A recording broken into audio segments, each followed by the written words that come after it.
Professor, who is the President Kenya Progressive Nurses Association.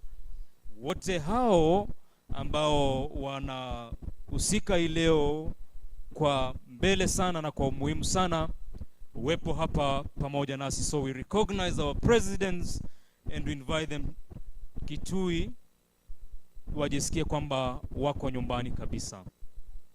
Right now, ladies and gentlemen, we are doing our registration. I want to request wale ambao wanahusika tafadhali tufanye haraka kidogo. And the moment you register, ukishamaliza basi kusajili, tafadhali nitakuomba uweze kuketi. Viti ambavyo tumeandaa hapa kwa pamoja, there is no specific chair for a specific person or rather specific group. Kwa hivyo tunasema watu wa mingle, tukae kwa pamoja, tuweze kujuana. You don't have to sit with your friend from the same county. Please make sure that you sit somewhere where you get to know someone, na kwa pamoja tutaendelea vizuri. Wakati nitaomba kiongozi wa wimbo uendelee kidogo. CK, nitakuomba pia kama bado una uwezo, basi kidogo tu hii microphone yangu. If it will be too much, don't. Yeah, you are the technical person. Asante. Asante. Na ni kwamba wageni wamefika Kitui wakati kuna mvua. This is one of the best times that we feel really happy to be in Kitui. Msiseme ati huku kumekauka sana, hapana. Ndio hapa Kitui. Karibu na karibu sana, na asanteni sana kwa kuja na baraka ya mvua. Kwa hivyo DJ, nipe mziki.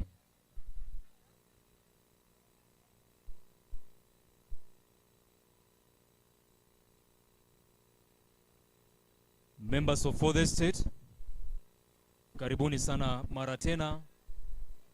Nafahamishwa kwamba wanahabari kutoka vituo vyetu hapa Kitui wamefika, and also media personalities or other members of Fourth State from the national media vile vile uwepo hapa nasi. Please welcome to Kitui and you give it the best.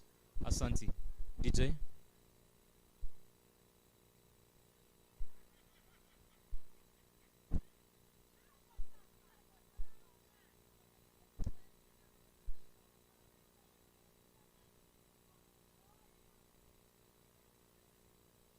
DJ, kuna mtu amekanyaga waya wa laptop.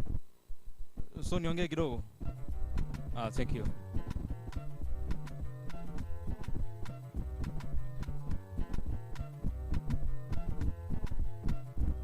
Leading us with prayers today, ladies and gentlemen, is Pastor J. Chalo, as well as Mr. Kasim Mwinyi. Wawili hao watatuongoza kwa maombi wakati ratiba yetu inaanza, lakini kwa sasa hivi usajili tu na wageni kukaribia na kuketi na kutulia tunaposubiri mgeni wetu mheshimiwa.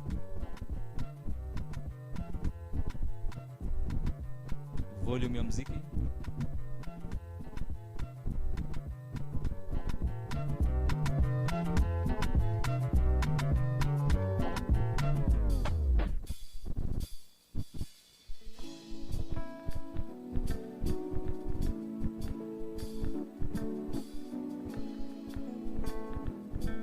Ladies and gentlemen, tunatambua kufika kwa naibu gavana Kitui County. We want to recognize the arrival of the Deputy Governor Kitui County, His Excellency Augustine Kanani. Karibu sana mheshimiwa. Amepokelewa pale na waziri wetu wa afya Madam Ruth Koki, na basi ataendelea kutulia tunapoendelea na wimbo huo wa baraka ambao unapeperushwa moja kwa moja kutoka hapa uwanja huu, unaposhukuru Mungu kwa kutupa uhai, kutupa nguvu na kutuepusha na mashida na matatizo.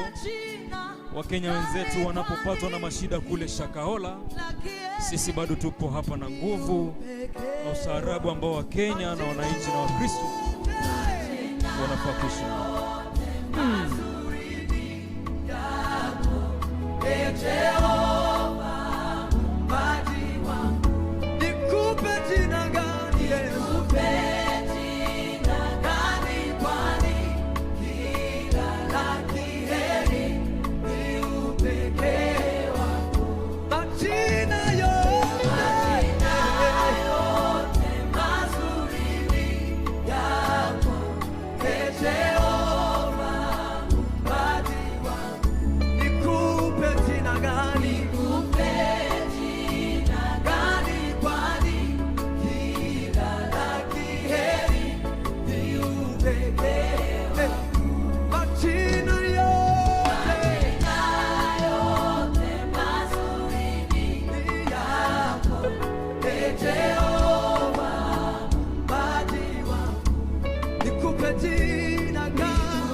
Tafadhali tuharakishe registration.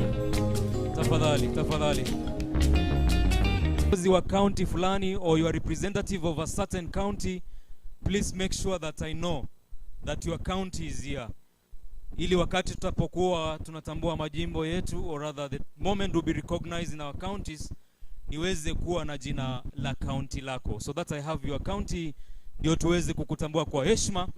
And that moment, wakati mgeni mheshimiwa atafika and will be recognized in the counties represented there, vile mnapiga shangwe na nderemo, taweza kujua nguvu ambayo mnafanya kazi nayo katika county. Nafahamishwa kwamba gavana wetu yuko tayari na wakati wote atafika. Kwa hivyo wale ambao tunafanya usajili kwa heshima, naomba sana kwa heshima sana tuharakishe kidogo, na wakati wakikamilisha tutaweza kukaribishwa hapa Kitui na ngwani dancers.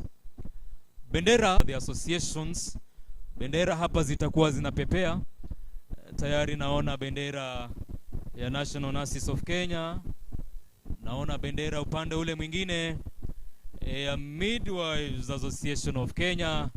Sasa najua bendera ya Kenya Progressive Nurses Association itapepea hapa katikati. Kwa hivyo bendera zitakuwa zinapepea hapa kutuashiria wale ambao wametukusanya hapa. And the entire country of the Republic of Kenya is here today with us, and we invite them to Kitui. Karibuni sana Kitui. Tuendelee hivyo. Mr. Mbingo, Governor's Office, tafadhali tuwasiliane. Mr. Gideon, please let's consult. Asante. Thank you very much. Vile kama tuna partners, you may not be part of these three associations, but you partner with midwives and nurses in this Republic of Kenya, and you'd like me to recognize you, please register with me as well. DJ? Wageni wanasema leo tunasherehekea wauguzi na wakunga, na wanaambia wa mama wanyonyeshe miezi 6. Mwende kliniki, ukishikwa na uchungu, enda maternity,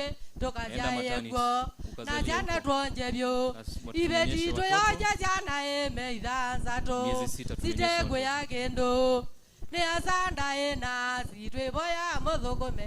tumenyesha. Asanteni nurses, mfanye kazi na bidii.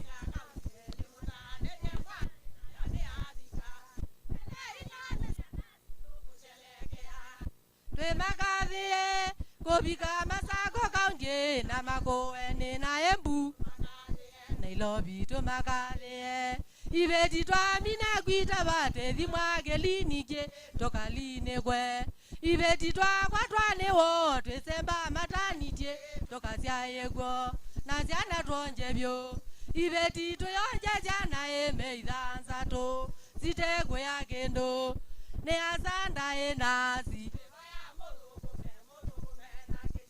ibeti to yonje jana emeidhanza to ne asanda ena sitwe boya modhokome mwane nula nilwe bayondo nange awe baikide kwa inotange wina ne wa modhe nandi momwa itwange aweko ne wa modhe nangwa ne mwa indosengedi nange nuka nenda bayondo ne twawinie magona tata na mama ne kanyawe baikide kwa itacha kwa mangina joko sana bae namba ya bungwane na nyeni nani ye mwika unga miteko ngama umete omolonde bugwachiboye ngagodosya na jongo jangale mamo ya ega mwendenje kona wadhi tondo kona wadhi wa mama ndidi mwaye to mwanyawo na wine moto na wine embu mwaye to nene je ikombe wadhi no twawe malombe.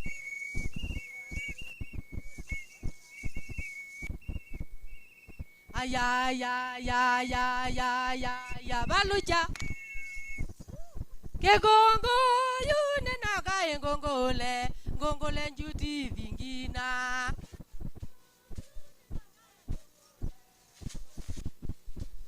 mage gongo yune naga ngongole mweni ngina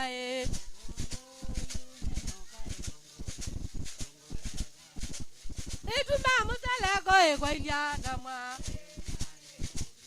Etuma mulolongo e. Etume mulolongo bene. Mae modito namo danabo. Iya enda bilwendu abweze. Na yemange nengele mweni waito mweni wanda ya eto.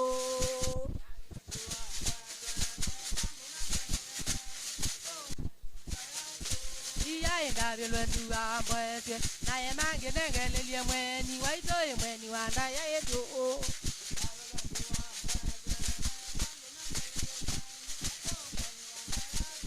Wana yiji nyonzeto kebeke, wani ona yomwe kebeke, manati yone numo kebeke, eya ona gumo kebeke. Kaituni nanu wano tila nungu na kwa sana kwa nekae, kanani negwe dambene, kanani negwe dombeteke, manati negwe dambene, ulala negwe dombene, nogwe gwa mawa tangi na mai, nogwe gwa mare nangi na mai, kanama negwe dambene, kanani negwe dombeteke, nogwe gwa mare nangi na mai, nogwe gwa mawa dambene.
Yes.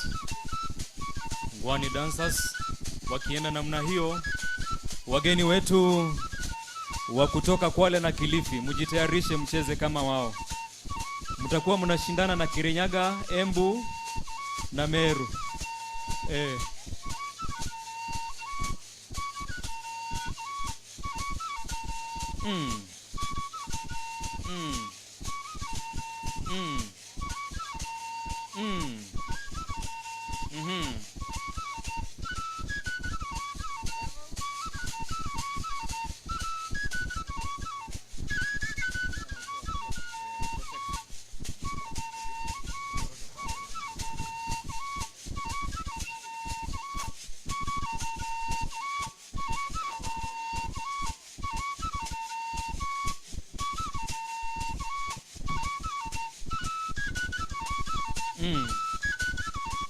Wale wanataka kuwa join, if you are nurse na unaona ni mzuri sana, lakini usifanye kama ule jamaa ako nyuma, ako na idea lakini material ya kuzungusha hana. Thank you very much, lakini makofi kwake, anafanya kazi nzuri.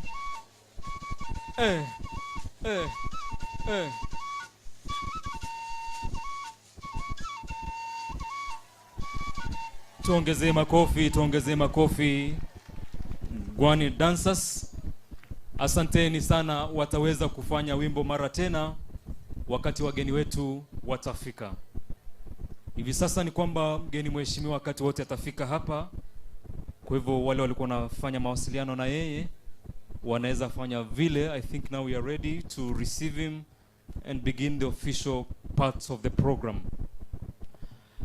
Niombe kwa heshima kwamba wale ambao watapata nafasi ya kuzungumza, if you get a moment to give your speech or say your word, please nitaomba kwa heshima sana uweze kusummarize, be short as much as you can, kwa sababu wale watazungumza ni wengi. Sherehe ya leo ni kubwa sana, but all the same we have to struggle and manage time for us to be able to enjoy Kitui, tuweze kutembea Nzambani Rock. Nzambani Rock is in Kitui County. Na Nzambani Rock ni kwamba ukienda hapo mara 7, if you go 7 rounds, you change your gender. Unabadilisha gender. Kama we ni mwanamke, you go 7 rounds, you become a man. It is here, it only happens in Kitui, mahali inaitwa Nzambani Rock. Na tungependa sana mfike kule, and other sites that I'll be talking to you about. Kwa hivyo Bwana Kadhenge, utatueleza mahali wageni wanaweza zuru Kitui na waweze kufurahia Kitui. Asante. Vile vile we want to recognize the Kenya National Union of Nurses. Karibuni sana. We recognize our union, who is also a stakeholder, and wao ndio wanatuchunga maslahi yetu wakati basi serikali haifanyi nini na nini. Ni miongoni mwa wale wanafanya kwa karibu sana na National Nurses of Kenya, Midwives Association of Kenya, and Kenya Progressive Nurses Association. Asanti kwa wale ambao walikuwa wanafanya usajili. Naona tayari tumemaliza. At this time I want to invite KMTC. Tafadhali KMTC, mje kidogo tuweze kusikia shairi hilo lenu. They have a poem. Kwa hivyo wanafunzi wa KMTC, tafadhali mkaribie, na mtafuatwa sana kwa karibu na Seku, who have a skit, Southeastern Kenya University, who have a speech. Please you stand by. Na mwisho kabisa tutamalizia na K-Town, who will perform a dance. Na wakati wanapomaliza basi, I am so sure that our guest atakuwa amefika hapa. Tafadhali naomba ugeukie mwenzako na umwambie wewe unafanya kazi mzuri. Asante sana. Mwambie Biblia inasema you are wonderfully and faithfully made. Na kama ako na sura mbaya, wewe usichoke, chukua simu, piga, ujipe shughuli. But all of you are wonderfully and fearfully made, na mnafanya kazi mzuri sana kuhakikisha kwamba Wakenya wetu wanapata huduma ambayo inafaa. KMTC, nafasi hii ni yenu. Do they need a microphone? Asante sana. This is KMTC Kitui, Kenya Medical Training College, Kitui.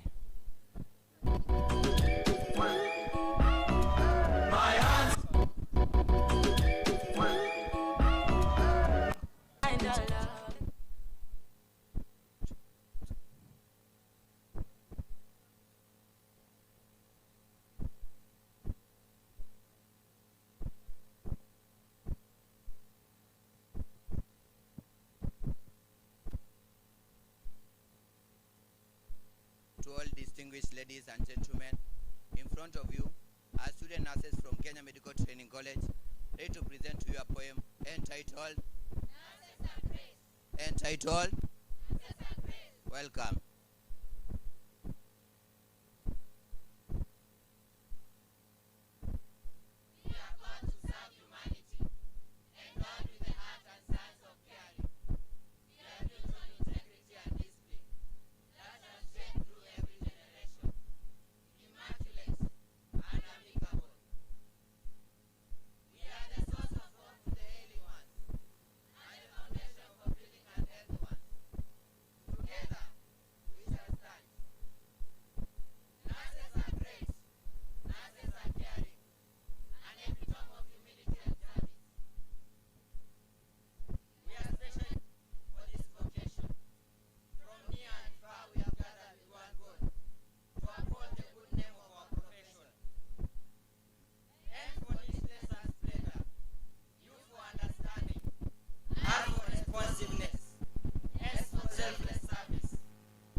Seven counties and one national government, we are all here together in unison to celebrate our nurses and midwives. Tuko hapa kwa pamoja kusherehekea wauguzi wetu na wakunga wetu ambao wanafanya kazi bora.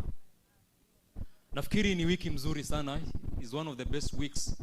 Kwa hivyo wale mumeoa juzi, mumeshikanishwa juzi na unataka kufanya mke wako mjamzito, una time hii wiki, the services are better, they are softer and the prices are good. The doctors are good, they are not striking now, the nurses are not striking now. It's a very one of the best times to do so. We're waiting for Southeastern Kenya University to give the presentation. Na mimi niko tayari kama wako tayari. Tuwakaribishe na kofi moja. Asante. Nurses hoye. Nurses hoye. Nurses hoye. Yes, ladies and gentlemen, my name is Christian Wanje. I'm a student nurse from Southeastern Kenya University, and today I'm going to present a very short skit involving 3 main themes. The first theme is that we're going to talk about men involvement in maternal health and newborn health. Secondly, we're going to talk about the involvement of birth attendants in health. And lastly, we're going to emphasize on the roles of all nurses and midwives. Enjoy.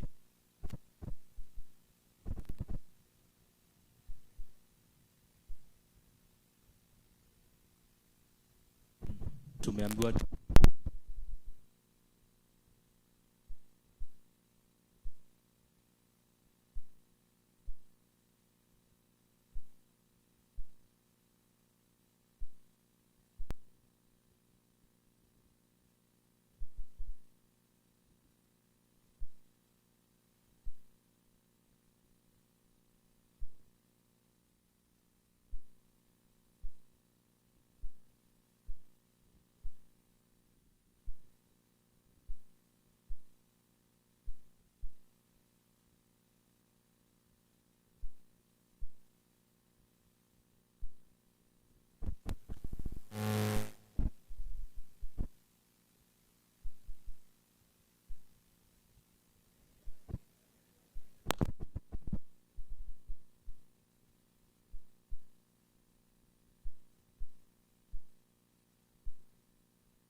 si sawa, tuko online tuko online tumerudi sawa. Okay, sawa. Ladies and gentlemen, Seku. Hello.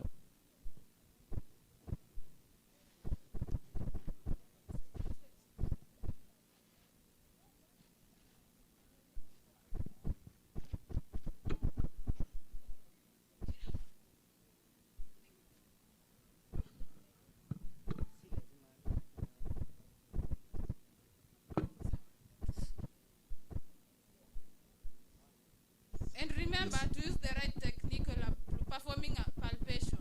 Yes, I will use the Leopold's maneuver. Yes, use it. Na ufanya haraka. It's almost closing time. I'm almost. Aya, bado hujamaliza? Tusaidie jamani, nani ako hapa? Wacha kelele. This is an hospital, not a marketplace. Na siyo ndio labor. What did you expect? Na wewe mzee, hata men are out there chasing the bag. Go uko hapo unang'ang'ana vitu za mama. Sasa ningefanya nini? Out there. Ningeacha kufanya kazi yetu. Hello, don't send the husband away. Hello, baba habari? Mzuri sana. What seems to be the problem? I'm Naskioko. Okay, I'm Fred. Nilikuwa natoka huko Nakuru. Yes. Nilikuwa na visit my relatives here in Kitui. Yes. While we were on the way, maji yake ilimwagika. Yes. Sasa tukashindwa tutafanya nini? Ingawaje hajakuja anga clinic hapa nikamleta hapa. Okay. Yeah. Unaweza tulia hapo. Tuelekeza baadaye. Sawa. Pole mama. Pole. How are you feeling? I'm Naseri. You seem stressed. Pole tutakusaidia. Kuna nini? Nakwambia nilikuwa naleta mama sikuwa najua kwamba anaweza jifungua leo. Sasa ndio amepata labor. Oh, I feel you. I want to feel comfortable. All right. Mama akiwa huko hospitali atapata huduma bora. Si kama akizalia huko nyumbani. Kenya nataka ufanye sasa hivi, nataka utulie hapa akipata huduma huko ndani. In case of any report, I will inform you. Be calm. Pumua na mdomo. Endelea kupumua. Ukisikia uchungu, pumua na mdomo. Sawa. You are doing good. Endelea tu. Pole. Tulia. Usipush kama uchungu hakuna. Sawa. Habari ya jioni Nas. Poa sana. Kuna mgonjwa kuangaliwa leo. Yeah, kuna huyu mwenye amekuja ako 9 cm according to V yenye imefanya but ana blood works zote. Okay, nitamwangalia na huyu hapa. Huyu anangoja kitabu yake ya clinic. Apparently alikuwa amesahau. Okay. Nimepigia mume wangu ataniletea hiyo kitabu sasa. Okay, what is the problem with you people bringing men into these issues? Hello, excuse me. Hebu niangalie kule cube kidogo. Hello, I don't see any problem in men involvement in maternal health. That's actually true. That's what I learned in class last midwifery session.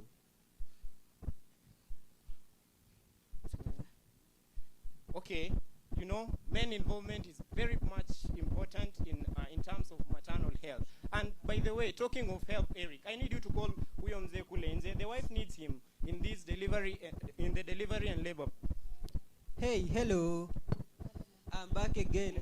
Sasa hivi unahitajika sasa huko ndani. Mama anaendelea kudeliver na usalama yoyote. Oh, maneno yako sawa yoyote.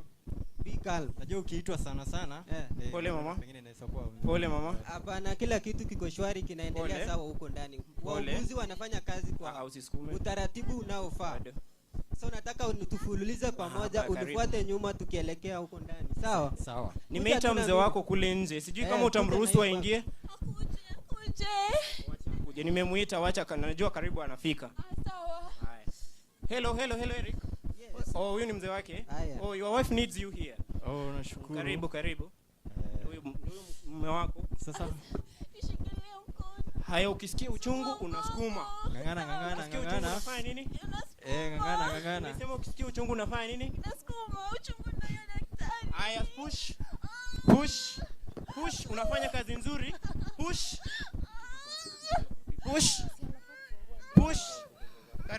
Karibu. Unajifungua, karibu. Endelea. Push. Kazi nzuri. Endelea kupush.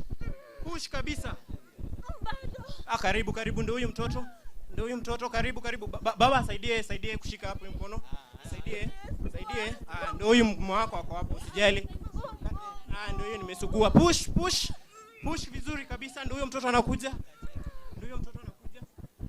Endelea. Wow, congratulations. Wow. Time of delivery 6:20. Score 9 in 1. Na perineum iko aje? It is intact. Congratulations. Kazi mzuri. Mfunike vizuri asipate. Wow. Thank you so much. Congratulations. I'm very proud of you. You have really done a very good job.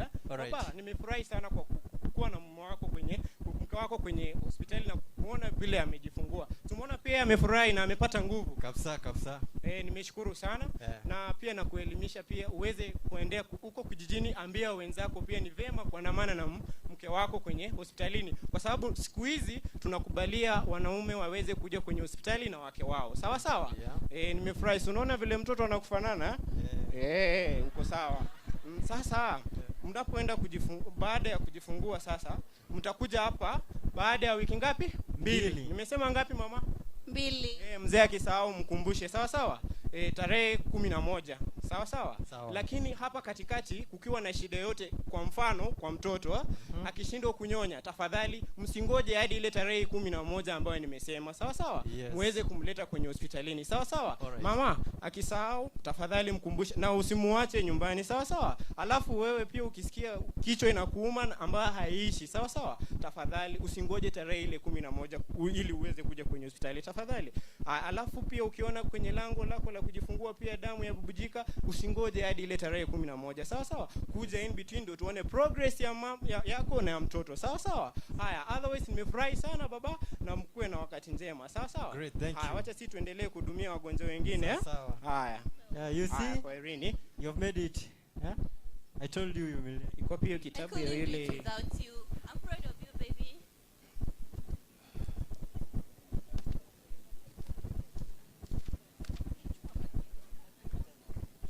Congratulations. Haya, nurse, asante sana. So I think my work is over today. Okay. But in case of anything, just call me. I will. Nimeshukuru sana daktari. Okay, I will call you whenever necessary. Sawa sawa, asante. Haya.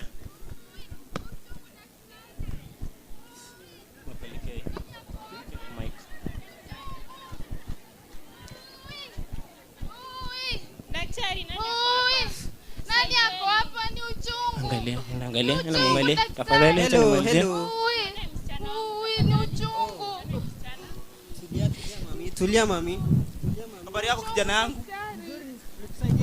Mimi ni mkunga kutoka kwa kijijini na huyu ni mwanafunzi wetu ako na mimba na siku zake za kujifungua zimefika. Naomba tafadhali mtusaidie kwa sababu niliambiwa na nurses ni vibaya sana kwa mama kuzalia nyumbani, kwa afya ya mtoto na pia kwa afya ya huyo mama pia. Kwa sababu kama matatizo yametokea kwa huko nyumbani ni ngumu sana kuyatathmini, lakini ukileta kwa nurses mambo ni iko shwari kabisa. Asante sana kwa kufanya hivyo. Umefanya kazi nzuri sana. I like whatever you have done and continue bringing more women in the hospital. Pole mama. Je, mmekuja na kitabu chake cha clinic? Hapana, enda clinic. Si unajua huyu ni mwanafunzi na hangetaka watu wajue ako na mimba. Nilijua tu watoto wasikizia kiambao hawasikii. Usijali, tutaendelea kukupa matibabu hapo baadaye. Alafu pia ukumbuke kuja kwenye hospitali ni vizuri sana kwa sababu tunaweza kujua shida ambayo kuhusu, alafu pia tunatatua kwa haraka iwezekanavyo. Sawa sawa? Kwa hivyo ni vizuri kwa afya yako na kwa mtoto ambao pia tunamtarajia. Sawa sawa? Lakini usijali, umefanya vizuri, tutaendelea kukuhudumia hapa. Haya, karibu. Enyewe kabisa kwenda clinic ni cha muhimu sana kwa afya ya mama na pia kwa afya ya mtoto. Sasa umefanya makosa lakini we are human. So we all make mistakes. Next time make sure umeenda clinic. Kwani hizo tembe hadi for instance zinaitwa IFAS ni za muhimu sana kwa afya ya mtoto asiwe na shida yoyote ya kimaumbile. Sawa sawa. Je, ni mamako mamacho kule nje ni vizuri aje kwenye aje angalie vile unavyojifungua? Okay, kawacha ni uchane. Hata amefika. Karibu mama, mtoto anataka kukuona pia. Msaidie. Umefanya vizuri sana mkunga kuleta mama akuja azalie kwa hospitali. I'm very proud of you. Hongera. Na pia kwa watu wana kijiji, it's good to bring women to deliver in the hospital. Hospital deliveries are of good importance ukikompea na kudeliver nyumbani, kwani kunaweza kuwa na complications na akiwa hospitali anaweza shughulikiwa papo hapo, si kama nyumbani. Sawa sawa. Hongera sana, endelea vivyo hivyo. Sawa sawa. Karibu. Alafu student, kumbuka kudocument kwa kitabu ya admission. Sawa sawa nasi. Hai, ukisikia uchungu fanya nini? Usukume. Sawa sawa. Sawa. Haya, mama msaidie. Mama msaidie, shikilie hiyo mkono tafadhali.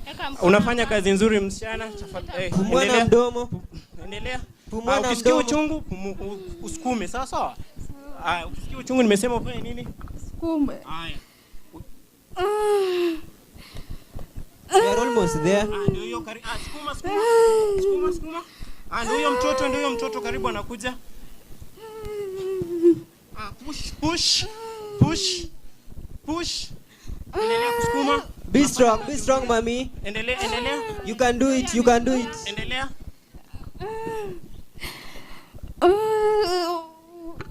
Ndio huyo mtoto.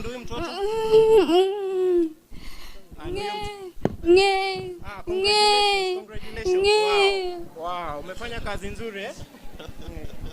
Leta mtoto hapa wapi mtoto? Wow. Funike vizuri. Time of delivery 7. Amescore ngapi? 9 in 1. Na perineum iko aje? It is intact too. Good work. Funika mama mtoto. Nimemfunika vizuri. Habari? Si unaona kukuja kwenye hospitali ni mzuri sana. Hata ile uchungu ungesikia, ungejifungulia ukiwa nyumbani, ungekuwa unahisi uchungu mwingi sana, si ndio? Lakini sasa si hapa tumekuhudumia vizuri. Hata wewe umefurahi na usiwaambie wenzako kule kijijini pia. Ni vizuri kuja kwenye hospitali. Sawa? Kwa sababu kuwa na matatizo yale ambayo yanaweza leta complications hapo baadaye, tunaweza kuyatatua kwa haraka. Sawa? Otherwise umefanya kazi nzuri. Congratulations. Haya, nimeshukuru sana. Haya, mtakuja tarehe 11 ili tuwaangalie. Sawa. Haya, asanteni mama. Haya. Congratulations. Nisaidie kitabu yake. Nisha document uandike tu hapo kando. Umedocument? Haya. Ulirekodi? Baba msilale. Lale wa mama msilale. Enda angalia yule mmoja. Bado mapambano. Wanaume wenzangu, habari zenu? Salama sana. Unaweza turuhusu tupite? Kwani mnaenda kufanya nini huku? Ninaenda kuangalia mke wangu. Mke wako amezaa? Bado. Karibuni. Pita huku ndani, utaona mguzi hapo mbele, atakusaidia sana. Asante. Karibuni siku nyingine. Nyi wazee mnaenda wapi huku ndani? Mtaka kuchungulia mabibi wa wenyewe? Nilipigiwa simu na mke wangu nimletee kitabu cha kliniki. Kumbe ni wewe. Ni mimi. Sawa, utakaa huko tufanye kazi yetu. Moja, kabla uondoke, unaweza niambia bibi yangu ako na shida gani? Hayo bibi yako atakwambia. Sisi hapa kazi yetu ni kuzalisha na kushughulikia wamama, sio kutangaza taarifa za habari. Hello sister. Hii ni ile kitabu ambayo tulikuwa tumeitisha hapo baadaye hapo asubuhi Ni yule mgonjwa ambaye alikuja asubuhi Ndio. Okay.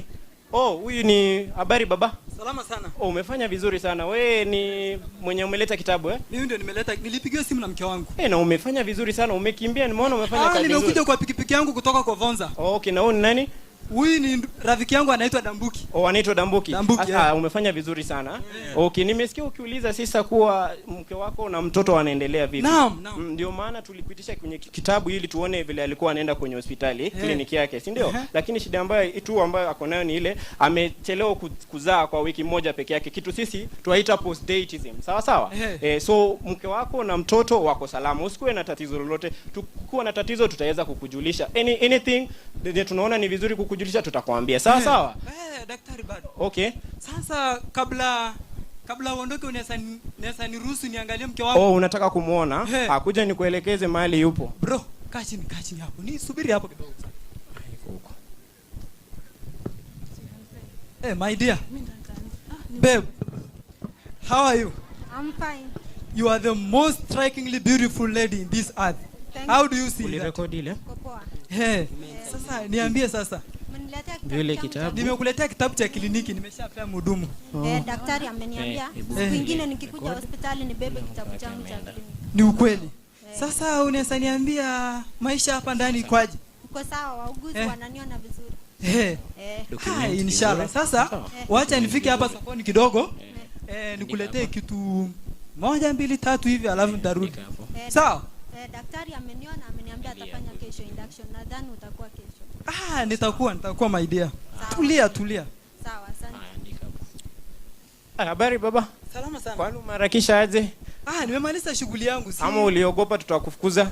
Sijaogopa. Siku hizi tunaruhusu wanaume kukuja kwenye hospitali. Kwa hivyo ungeongea hata naye ama hujamaliza nikurudishe? Nimemaliza daktari. Sawa, usikuwe na wasiwasi. Wacha sisi tuendelee kumhudumia na usikuwe na wasiwasi wowote. Kila kitu kitakuwa sawa. Sawa. Wacha tupitie kwenye kitabu tuangalie vile alikuwa anaenda kwenye hiyo kliniki ambayo alikuwa anaenda.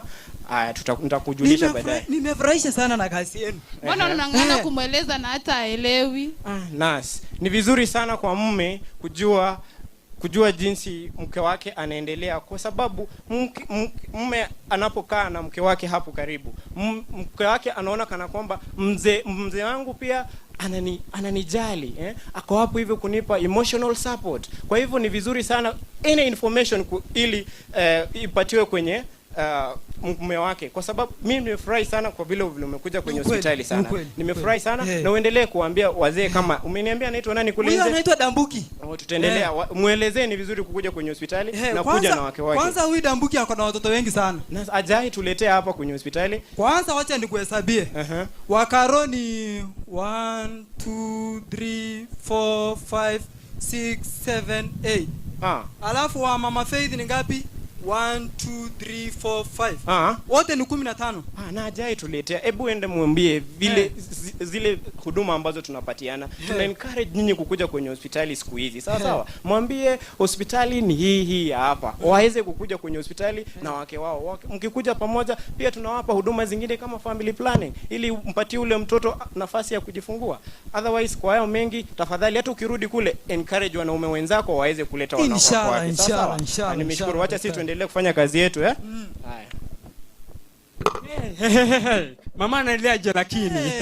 Bibi yangu anaendelea vizuri sana. Naam. Hadi saa hii na expect a bouncing baby boy. Hiyo ni furaha kubwa sana kwa kuwa nimepata kuelimika. Wauguzi wanafanya kazi nzuri sana. Kwa kweli taarifa itaenea. Dambuki ongoja. Naam. Kwanza wewe unakuwa na governor. Ni rafiki wangu wa dhati. Ambia sasa governor aongeze kabisa, naambia napeleka habari ya kwamba waongeze wauguzi, waongeze mishahara, walipe kwa muda wa wakati ufahaa. Kama saa hivi wako wachache lakini wanafanya kazi kubwa sana. Kabisa. Hii taarifa itafika na itaifikia sasa. Kisha taarifa kila pahali. Naam. Shukrani.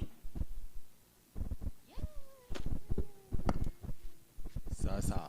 Our nurses, our future. Our nurses, our future. Thank you.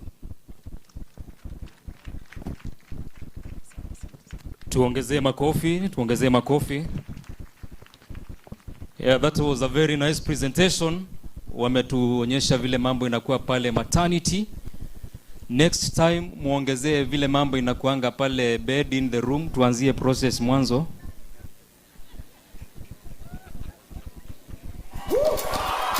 Come on, let me see you dance. Thank you DJ. Asante. Mwanziange hapo where the husband was pushing. Na if the husband is not willing to act that part, muneza niita, I am available. Thank you very much. So in a moment, I'm told our guest will be here, our chief guest will be here. And the moment he gets here, we will have the anthems, national anthem and the East African anthem, led by our band, Salvation Army Band. Thereafter, we will have Nurses anthem, and finally, opening prayer so that we begin our official program. Na kumebaki kikundi kimoja, kama mko tayari nitawapatia, but the moment governor gets here, His Excellency the governor gets here, we will stop everything and begin that other part of the program. Lakini sasa hata hakuna haja, naona tayari amefika, so tunapoendelea na ratiba, I'll see where to fit you. I'll be consulting with the program coordinators to take care of that. So to request the dignitaries from the national government, from the county government, and honorable members from our county assembly to welcome His Excellency the Governor. Na kifika basi sote tutasimama na tumkaribishe na makofi, ajue nurses kutoka Kenya nzima wepo hapa, ajue kwamba wauguzi na wakunga wepo hapa kutoka every part of this Republic of Kenya. Kwa hivyo lazima apate sauti yetu, ndio wakati ile speech ya governor ongeza nurses na mshahara ikifika ikuwa nasikia. Okay. Ladies and gentlemen, we want to recognize the arrival of His Excellency the Governor Kitui County, His Excellency Dr. Julius Makau Malombe. Tumkaribishe na makofi. Wapi vifinjo na nderemo wa mamas? Asanteni sana. We invite you, His Excellency the Governor, Pioneer Governor, County Government of Kitui, Dr. Julius Makau Malombe. And to our visitors, our governor is EGH, Elder of the Order of the Golden Heart, the second highest award in this Republic of Kenya after the award that is awarded to the President of Kenya. Tumuongezee makofi tena tafadhali. Asanti. Basi mgeni mheshimiwa akituliwa tukiwa tumesimama while standing. Ladies and gentlemen, we will have our national anthem and East African anthem from the Salvation Army Band. Salvation Army, karibu, national anthem.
Ladies and gentlemen, when we are celebrating International Nurses and Midwives Week, let's have nurses anthem and then opening prayers.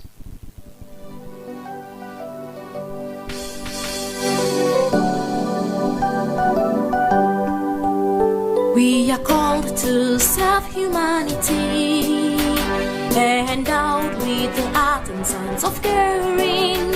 We are built on integrity and discipline that transcends through every generation.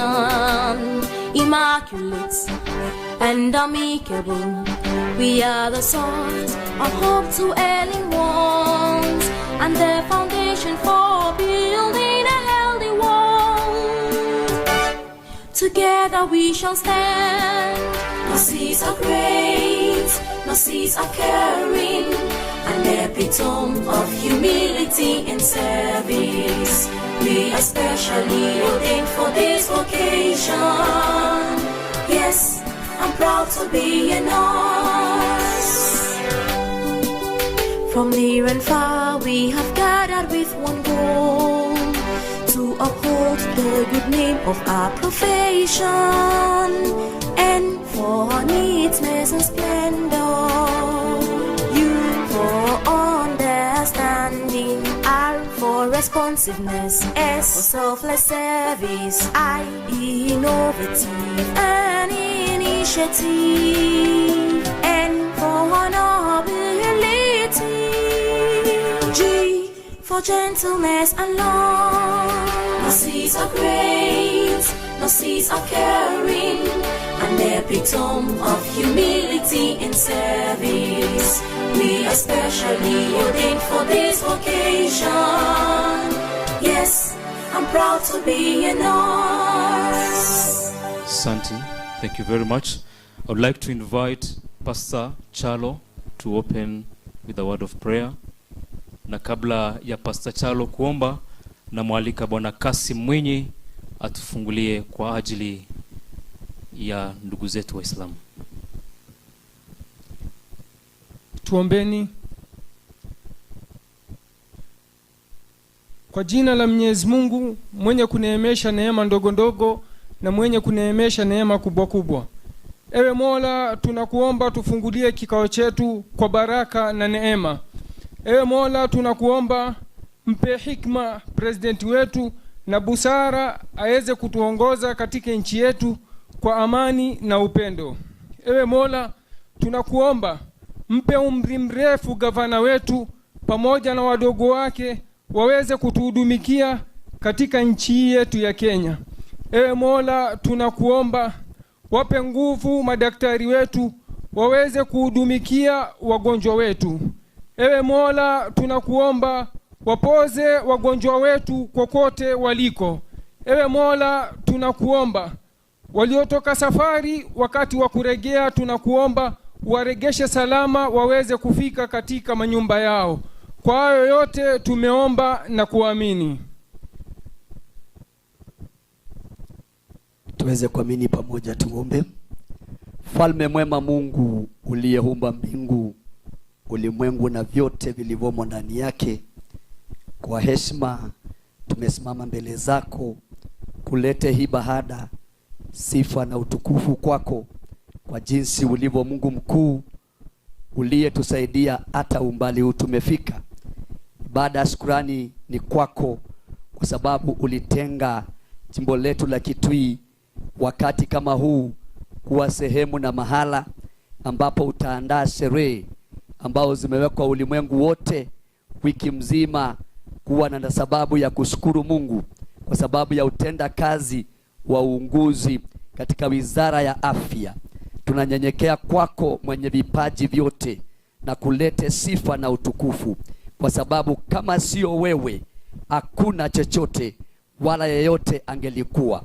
Pia tukikushukuru kwa sababu umehifadhi nchi yetu na kuipatia utulivu na amani na zaidi baraka za mvua kila eneo. Tualete ibada ya shukrani hata kwa sababu ya kaunti yetu kupitia kwa uongozi na utenda kazi wa mtendakazi aliye maarufu na mwenye hekima Daktari Julius Malombe. Vile umemneemisha na umempa nguvu kwa sababu ya kuleta urejesho wa utenda kazi unaokubalika. Asante kwa serikali yetu, asante pia kwa wizara ya afya Kitui County, viongozi wote na watendakazi. Tunaleta ibada ya shukrani kwako, tunanyenyekea kwako, tukipeana afla na kikao hiki mbele zako ili ya kwamba ikupendeze kutuelekeza na kutuongoza kwa mambo yote. Tukuzwa na uimidiwe katika kila hatua ambao tunaingia kwa utukufu wa jina lako, na ni katika jina la Yesu Kristo aliye Bwana na Mwokozi wetu tunaomba na kuamini. Asante, naomba tuketi. I request all of us to sit. Your Excellency the Governor of Kitui County, Dr. Julius Makau Malombe, karibu katika kikao hiki ambacho tunasherehekea wiki hii ya wauguzi na wakunga, na wauguzi na wakunga kutoka Kenya nzima wepo hapa leo na wamefika hapa Kitui. And just to recognize the counties, utaweza kuonyeshwa the associations which have made us to meet here, lakini kwa kutambua tu ujue zile county ambazo zimefika. Nikitaja county yako unasalimia gavana na shangwe na ajue kwamba umefika katika county yake. Ningependa kuanza na Kirinyaga County. Wauguzi from Kirinyaga County and nurses Kirinyaga County, mpo? Tafadhali mnasalimia gavana na mnapiga kelele kidogo ndio umefika. Asante. Kajiado County, asante sana. Embu County, asante. Meru County, Kwale County, asante. Vihiga County, asante sana. Machakos County, Mombasa County, asante sana. Kakamega County, Kilifi County, Nairobi County, asante. Na mwisho kabisa, Your Excellency, wale ambao unawalipa mshahara on time, Nyeri County. Which other county? Nilisema mregister, you didn't come. Kiambu County, asante sana. Which other county? Nyandarua County, asante. Which other county? Asanteni sana. Na mwisho, Your Excellency, wale ambao Kenyatta is not a county. That is a very special category that I will recognize right now. Mwisho kabisa, Your Excellency, wale ambao unalipa mshahara on time, hawana deni na wewe, Kitui County. Kitui. Asante sana. We also have with us Kenyatta National Referral Hospital, KNRH. Asante sana. Tuongezee makofi Kenyatta tafadhali. Very proud to have you around. Your Excellency, we will have one entertainment due to the factor of saving time. Kisha basi tutaweza kuendelea na ratiba. Wageni wetu wamependa sana ngwani dancers. Umependa ngwani dancers. So Your Excellency, nikaribishe ngwani dancers. Nidoche ngwani muku ni mwali umwe. Alafu tuendelee na program. Ngwani dancers. Asante. Kitui, we pride our culture, and part of our culture, apart from the food, the naming, and every other cultural aspect that we all know, we take pride in our music. Kwa hivyo niombe wasaidiwe na vipasa sauti.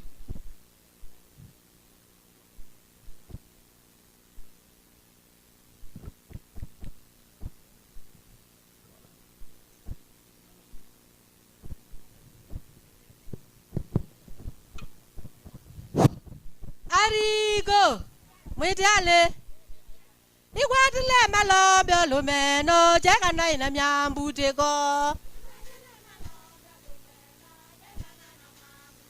Mwa ikwatile ngabano lumeno, cheka na ina kwambuteka e. Mwanege nengo e. Mwanege nengo jage. Mwanege nengo. Olu. Arigo. Ya. Mwaja mabibi mwaja. Nemogolia.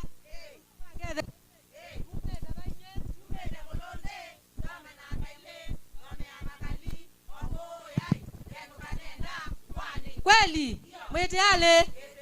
Wajao. Osaiwa. Kwa nguvu.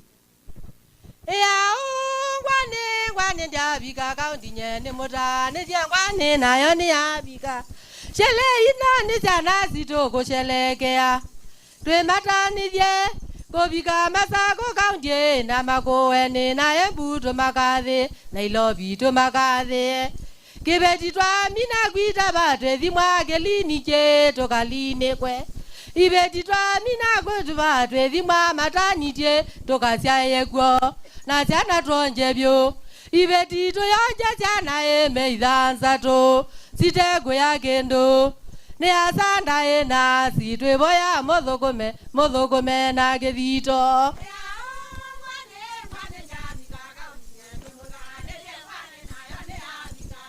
shele ina ni jana sitoko shelekea twe makadhie kobika masako kaunti na makoene na embu Nairobi to makadhe ibeti twa mina gwita batwe thimwake lini je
commemorate this week. In Kitui today, we are celebrating our heroes who have gone an extra mile in serving the communities. If every nurse was given a chance to tell their stories, I think we are going to have extraordinary stories about nurses and what they are doing in Kitui, and what they are doing in improving the health of our communities. But we have selected one nurse from every sub-county, so we have 8 nurses from every sub-county. We listened to their stories, and we are going to award them today for going an extra mile just to serve the people of Kitui. We are also going to award the nurses who are the finalists of the Beyond Zero in 2021. They were not recognized by the county, and we want to recognize them. And also our associations felt that it is good that to recognize them now that we are in Kitui today. As you are aware, one of our nurses, who is Christine Sami, has been selected as one of the top 10 Asta Guardian Global Award finalists. She needs our votes to bring this award home. Christine comes from Kitui. She has won several awards, and we are voting for her so that she can bring this award to Kenya. I know in the previous year that award went to Marsabit, and we want to bring it back to Kenya. So if you are not voted for Christine, kindly go to Asta Guardian page, register, you'll get a message on your email, then you can vote for her. Our win will be our win, and will be the win of Kenya as our country. Finally, once again, let me welcome you to this celebration, and even after the event, feel free to visit Kitui. We have the mythical Zambani Rock for a very beautiful scenery, and it is only in Kitui where you can change your agenda just for a weekend, if you so wish. So karibuni sana for the weekend. Today is the Nurses Day, and it is the Midwives Day, and it is our day. So let us celebrate. Karibuni sana. Thank you.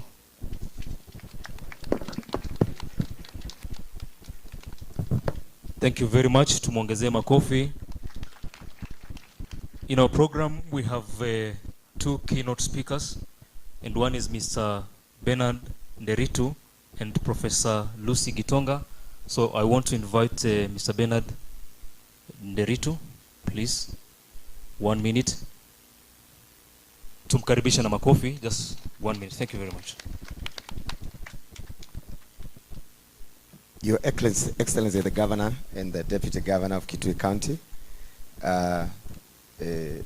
presidents of the various associations present, the CEO of Nursing Council of Kenya, CC and the directors present, all protocols observed. I also need to acknowledge the county nursing officer, Kitui County, Madam Celestine, my colleague nurses and midwives. Good morning or good afternoon. My name is Bernard Nderitu. I work with Kenya Medical Training College. I am a nurse trainer, and I have been practicing as a nurse for the last 28 years. I want to make some very brief remarks on behalf of all the nurses. The nurses, Your Excellency the Governor, form about 80% of the health workforce. And our theme this year is our nurses, our future. It is important to know that health outcomes determine the social welfare of any society. There can never be a progressive society without positive health outcomes. The positive health outcomes of any nation will be determined by the human resource for health. 70% of the human resource for health is the nurses and the midwives. So when we talk about the Nurses Day, we are talking about the health outcomes of our people. Births cannot be delivered without a midwife. Patients cannot be nursed, cannot be treated without the nurse. I want to say and observe this, Your Excellency, that although we refer patients for specialized care, we always have a nurse besides with the patient from birth to death. The only thing that nurses don't do is being the undertaker. They don't bury patients, but the rest of the journey, from the day you are born to the day you close your eyes, you will be in the hands of a nurse. According to the State of the World Midwifery Association SOMWI report 2021, we have a shortage of about 900,000 midwives around the world. I want to say that the red light nations that have been flagged by WHO as countries where we have a shortage of nurses, the UK, the US, Canada, and Australia are still importing nurses from here. If we have a shortage and they're importing, we must ask ourselves, what do we do to ensure that our nurses, our future, don't go outside there? We must ensure that our nurses are recruited, retained, remunerated in a way that will discourage them from going outside there. Because our people will die when our nurses go. This is not a political meeting. This is a celebration of the nurse of Kenya.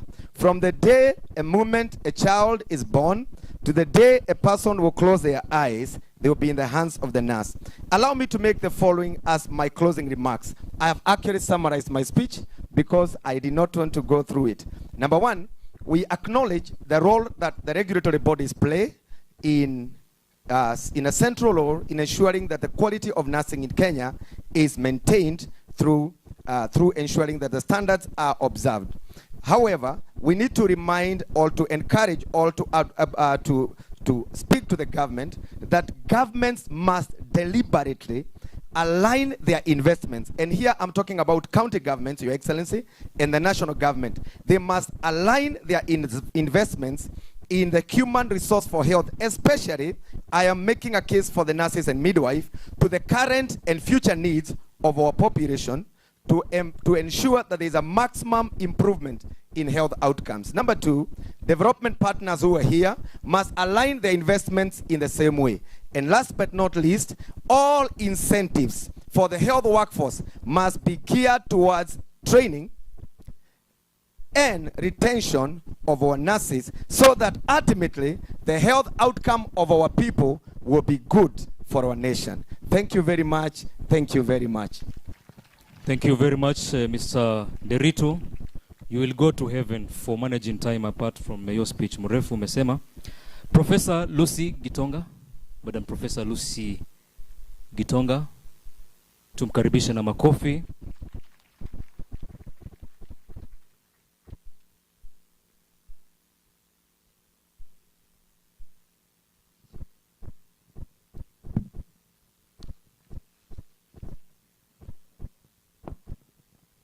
Your Excellency, who is the chief guest,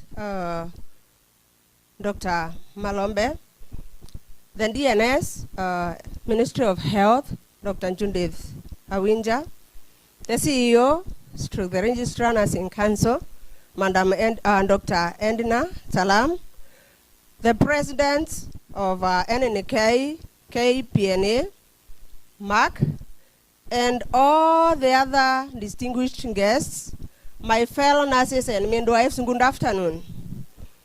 Allow me to be very fast and not to use my iPad because of the rain. But let me take this opportunity to really thank the management of this very important day, to situate that I shouldn't be here to celebrate this very important calendar of health workers, the nurses and midwives. The chief guest, allow me to say that nurses and midwives are very important calendar in this country and globally, because if you are not a nurse, you are either a husband of a nurse, you are a wife to the nurse, you are a sister and brother, or you have been a patient to nurses. So let's give a very mighty clap to nurses. Your Excellency, the health care of this country cannot be achieved without the presence of these nurses and midwives present here today. When I'm teaching the students, sorry, I forgot to say that I'm the Dean, School of Nursing and Public Health, Chuka University, and a very key trainer and producer of these products you're seeing here. And I tell them, it's only the nurse or midwife that will hold them blunder for over 24 hours trying to do what has been presented by the skits that you've seen. But unfortunately, we are the least recognized kind of health professionals remembering, for example, the organogram that everybody saw the other day. Your Excellency, I don't think there's any other candor that strive to attain education other than nurses and midwives. The nurses and midwives are learned up to PhD level, but it's unfortunate that when such decisions are being made, I don't know whether the nurse is taken to be unskilled, untrained, but I think the associations, the regulatory body, and of course the employer, the MOH, are going to sit down and see to it that nurses and education is recognized by both the national and the county government. I want to say that I'm happy for Kitui because I've heard it's the only county that is paid on time. So congratulations, Your Excellency, because you recognize the role that the health workers play in this country. Let me say that I'm delighted to know that our work will not go unnoticed. So I want to encourage our nurses. Let's strive towards our service and education, because at the end of the day, sometimes, somewhere, we are going to be recognized. Your Excellency, allow me, just give me a few minutes. Your Excellency, allow me to request both the national and the county governments to embrace research. Set aside a fund for research so that you can have evidence that will really support the work of these nurses, because when we have hearsay, someone will say that anybody can be a nurse, anybody can be a midwife. But what happens in the job market, you will find that when you are recruiting the nurses, I don't see advertisements for Bachelor of Science in Nursing graduates. I don't see advertisements for masters. I don't see advertisements for PhD. And yet, the numbers are increasing. We, the training institutions, we are producing numbers. Where are these graduate nurses going? I'm not saying that the diploma are not working. And now, to the regulator, may I request that we have clear scopes of practice that will distinguish the work that the diploma does, the BSN does, the master's does, and the PhD does, so that we have these people at the clinical area, if at all we want to attain the universal health coverage for all. Lastly, because I'm finishing, because of the rains, I just want to call upon our governing bodies in nursing. We have the NNK, we have the KPNA, we have MAC, and we have the Nursing Council, we also have the MOH. Because we are in Kitui, allow me to say that we have to be like those 3 stones that are used when we are cooking modokoi. And if one of them becomes slippery, then that pot will just fall and the modokoi will not be ready. And the modokoi of today is our nurses and midwives. So I call upon us to be united, to have just a common goal. That is the welfare of the nurses in this country. And I think at the end of the day, the health care of our populations, which is our goal, will be attained. Thank you very much, and may God bless you, because the time is short. Thank you very much, Professor Lucy, and thank you for mentioning the word modokoi.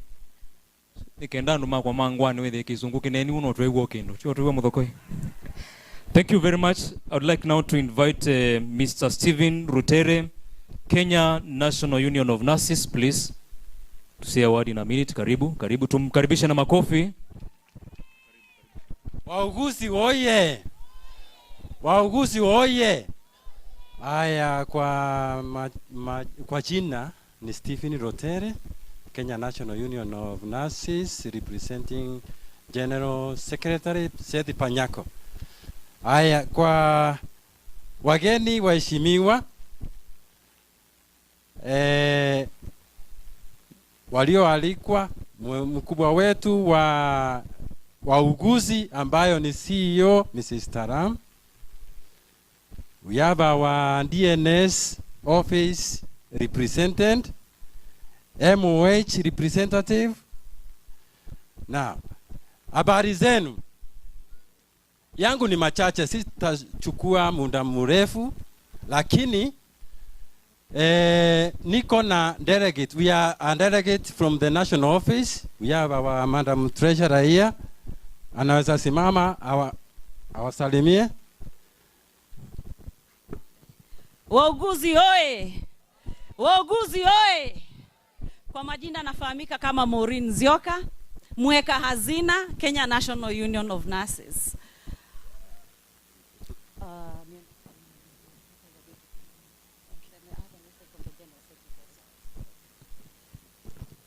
All leaders, my colleagues, and all protocols observed, I greet all. I bring the message from the General Secretary to you, and I'll read. The Kenya National Union of Nurses is a duly established and registered trade union in Kenya, holding registration certificate reference number TU/169 dated 19th April 2013, within the meeting of Part 3, Section 19 of the Labor Relations Act, number 14 of 2007, laws of Kenya, whose mandate under her constitution is to create and sustain good employment and labor relations between nurses and their employers, as well as other health workers. The union got its registration after a landmark win in petition number 50 of 2012, delivered on 16th April 2013 by Honorable Justice Matthew Ndumanderi. This win paved the way for nursing profession to be recognized as an important sector in our nation. Through the establishment of Keynote, the lives of nurses and their dependents have significantly improved due to the union's agitation for better terms and conditions of employment. Even though the union has faced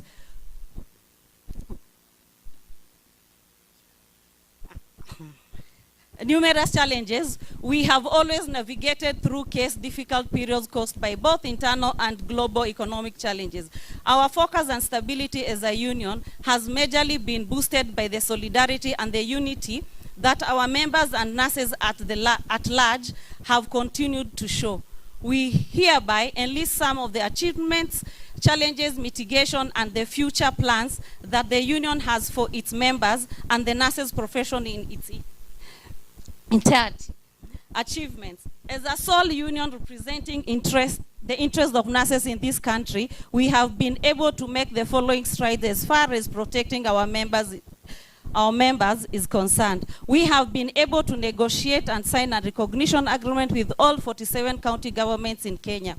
This has seen the union grow its relationship with the county governments in matters of quality services to the citizen, as well as creation of good and harmonious working relationship by ensuring that the issues affecting our members are properly addressed as encouraged by law and other relevant regulations.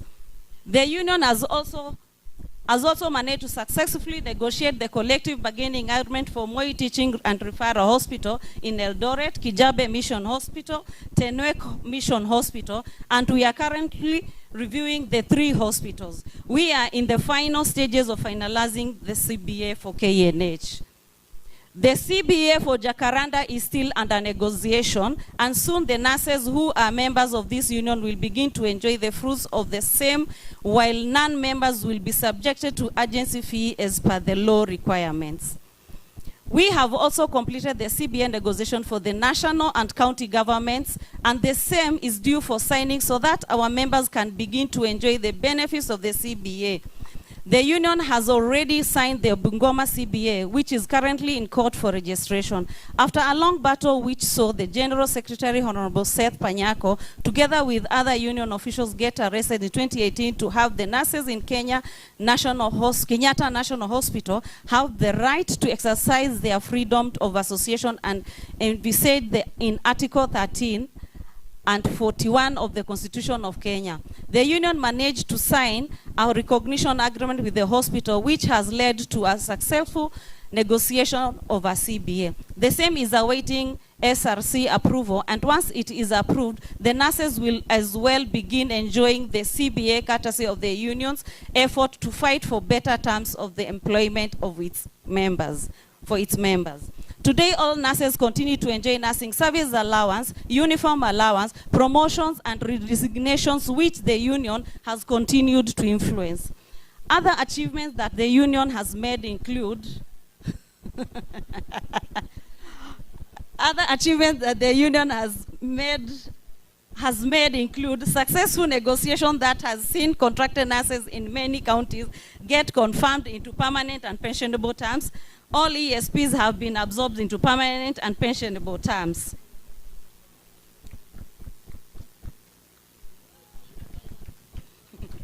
Dispute resolution through conciliators have borne fruits. For example, the case of Nurse Cherono from KNH, the conciliator recommended that she be reinstated back to employment after being unlawfully dismissed. Successful legislations through the union hard-working industrial relation officers, which include the recent judgment of Garissa involving 2 nurses whose salaries had been wrongfully withheld. I'll read the challenges so that you be in the same page and for you to understand. We are in the midst of the hard times in which there is direct onslaught of trade unionism aimed at limiting freedom of association, which action amount to subversion of Article 36 and 41 of the Constitution. In the year 2020, the previous government, through the Council of Governors and Ministry of Health, stopped a deduction and remittance of the union dues, which is the main financier of the union and its activities, in attempt to ground it, but we brilliantly and tirelessly fought for the unlawful act by the government in court until the deduction, remittance, and trade union dues were reinstated. We have also had intimidations and victimization of nurses by the county governments for participating in the lawful activities of the union, such as strikes and lockouts. A section of nurses with selfish and personal interests have lured into withdrawing from the legitimate union, that is Keynote, with empty promises of joining a union, a new outfit by the name NMUK. Because we care, we moved to court through our lawyers to stop the registration of the said outfit, and the court on 27th April 2023 ruled in our favor by stating that nurses sufficiently represented by the Keynote. Today's financial market volatility and the ever-increasing need to control wage bill by the SRC has undoubtedly affected the paychecks, confidence, and perhaps the attitude and behavior of nurses, resulting to increased level of anxiety and other untold challenges that nurses go through. While success is not an entitlement, the union has and will continue to do everything that we can to overcome these challenges. I'll read the future plans. We have been ambitious. I pause. I'll continue. Let me just finish. I'm almost finished. Yeah. Allow me to finish kindly. Okay. So thank you for listening, though. I really appreciate. Asanteni. Thank you very much. Your Excellency, hii ni union na lazima itafute kura, na mpiga kura akichoka anafanya kama hawa. Na governor alikuwa amepea madam nafasi amalize. So, do you agree with the governor? Okay. Thank you, Governor.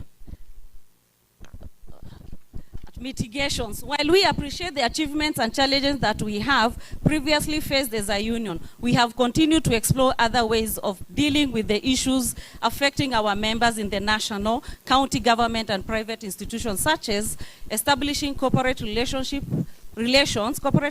office that now deals directly with our branch officials, employers, officers, and managers of the county governments to ensure that our members' grievances and other matters relating to employment are amicably and expeditiously addressed in an harmonious manner. Future plans. We have been ambitious in addressing the issue affecting our members, and as such, we lay down the following future plans that we feel will continue to strengthen the union so as to better serve its members. Training of branch leadership on industrial relations, training and raising awareness among other members, among the members, engaging qualified regional industrial relations officers in order to have a constant and prompt interaction with members to be able to address issues of concern expeditiously. Purchase and construction of building to host union headquarters. Establishment of a fund that can cushion the union and its members against the effects of hard economic times due to strikes or any eventuality that may cause economic stress to our members.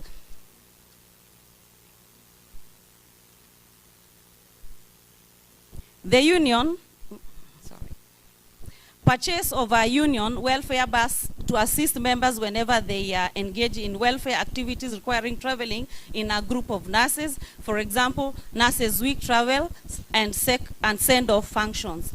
Investment income generating ventures, for example, housing, office blocks, so as to generate funds that can utilize to run the activities due to hard economic times. Thank you. I really appreciate. Asanteni. Thank you very much. Union sasa mkianza kupanga maandamano, Kitui si mnakanyagia, si governor amewapatia nafasi mkamalizia.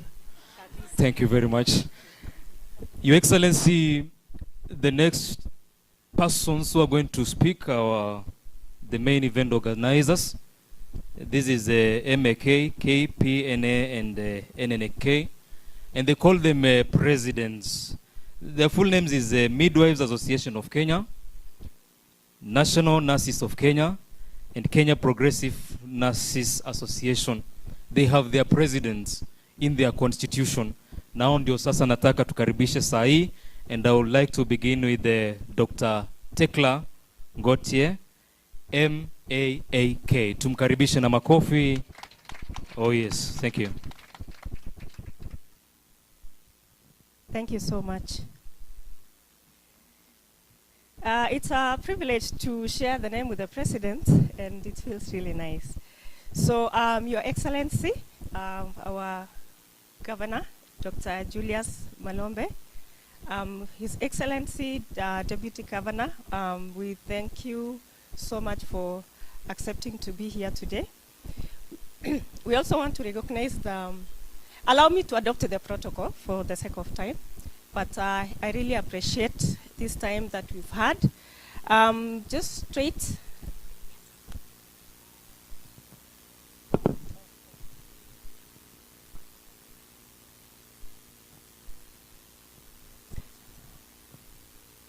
Okay, so while we are moving ourselves, just want to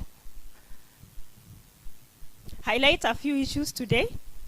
I'll emphasize more on midwives.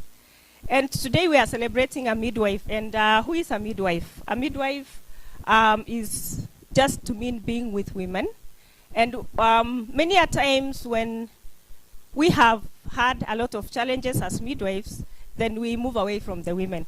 So this year's International Day of Midwife theme is celebrated globally, and we are celebrating here today. And it is together again, meaning we are promising the women and families that we are together with you from evidence to practice. We are saying that because when we talk about evidence, is that being with women, when midwives are with women, midwives who are supported, who are trained, and they have the right competencies to be able to meet the needs and expectations of the women and families in Kenya, then we realize a lot of positive experiences, and we also ensure that we have a reduction in maternal mortality and morbidities. Many a times we want to look at deaths and sicknesses. But remember, women coming to give birth in our facilities and our care, they also need to be happy during that process when they are bringing out into the world a new human being. So just to highlight a few issues that we really want to amplify our voices upon, is that based on survey and which was done by White Ribbon Alliance, is that there are those demands and requests that were made by women by the campaign called What Women Want, and also What Midwives Want. So what midwives want, number one, is to be heard.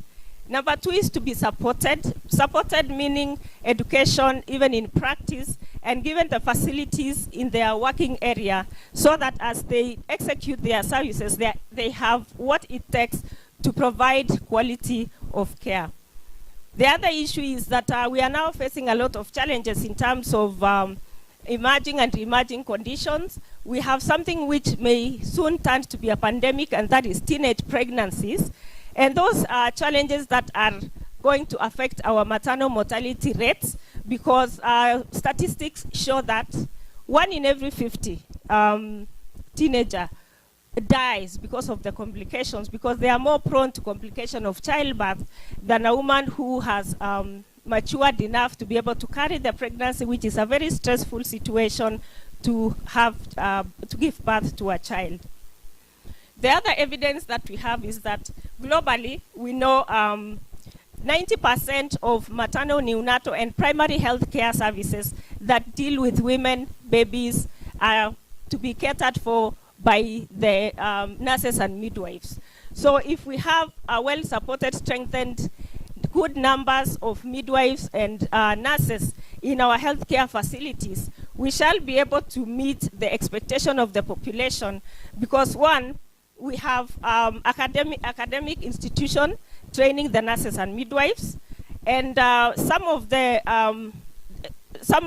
competencies that are really needed need to be supported through continuing education so that the midwives and the nurses can be able to update their knowledge and be able to meet the expectations of the healthcare demands in our setup.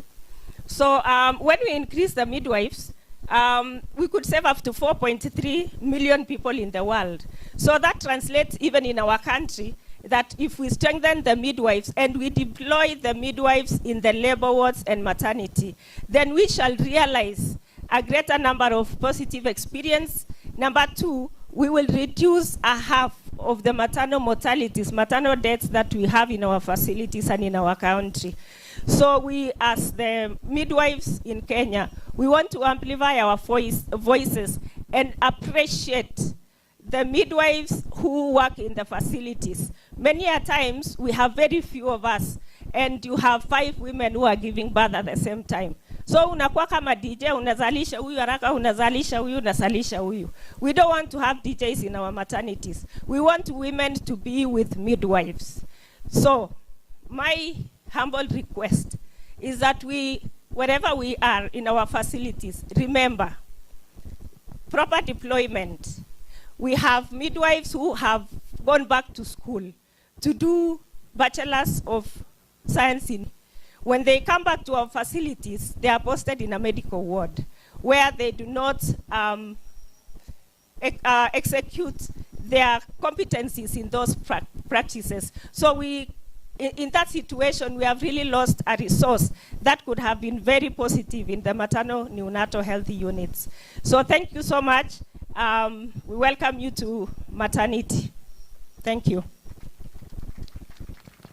Thank you. Tumongezee makofi Dr. Tekla. Thank you very much. I now invite Mr. Michael Nyongesa, KPNA. Tumkaribisha na makofi pia. Asante. Your Excellency, the Governor, Kitui County, Dr. Malombe, all protocols observed. Good afternoon. Allow me, before I say anything, just to ask my neck to stand up and wave. NEC members who are here, I have 4 NEC members, we're usually 60, they are here. Thank you for waving. Kindly be seated. Thank you so much. Your Excellency, the Governor, in this country today, nurses have become a commodity for export to other countries. In the UK, in the US, in Australia, and other places. Because other countries have realized that the nurses are the future. And so they are investing more in hiring nurses in as much as they are training, but still they have to hire from Kenya. This means that the demand for nurses in countries which have realized that nursing is the future they are hiring nurses from Kenya, and many of them are going out. The story in Kenya is that we have 25 nurses for 10,000 population. And yet, World Health Organization, and yet World Health Organization speaks about 83 nurses for 10,000 population. This indicates that we have a critical shortage in our country when it comes to nurses. And so this, of course, means that the care may be compromised, as you just watched a skit by the students, indicating that one nurse has very many patients to take care of, and sometimes we have ended up losing them. And so, for us to be able to succeed as a country, number one, we need to strengthen service delivery. And the only way to strengthen service delivery is to ensure you have well-trained nurses, because in every service delivery point, be it a dispensary, be it in level 1, patients who come to hospital, 80% of them must pass through the handover nurse.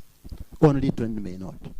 So for us to be able to strengthen our hospitals is that we need, number one, to have adequate numbers of staff. And number two, to have a well-trained nurse, because when you invest in a nurse, you are assured that a dispensary will function. You are assured that a health center will function. You are sure that all levels of healthcare will be able to function well. And so in that case, as a county and as a country, we need to invest in nursing, and we need to strengthen service delivery. Now, based on this, WHO came up with a global strategic direction for nurses 2021-2025. And it addresses 4 areas. Number one, it addresses issues of education. When you speak about education to nurses, we want to have high-skilled nurses who are specialized. What they are supposed to do are earning less. It's not fair.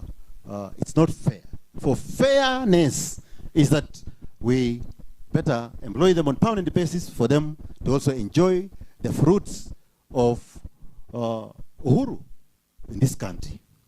Lastly, Bwana Governor, is that you have an opportunity to give direction to this special county. By the way, I worked in Kitui County for 4 years when I was a young nurse.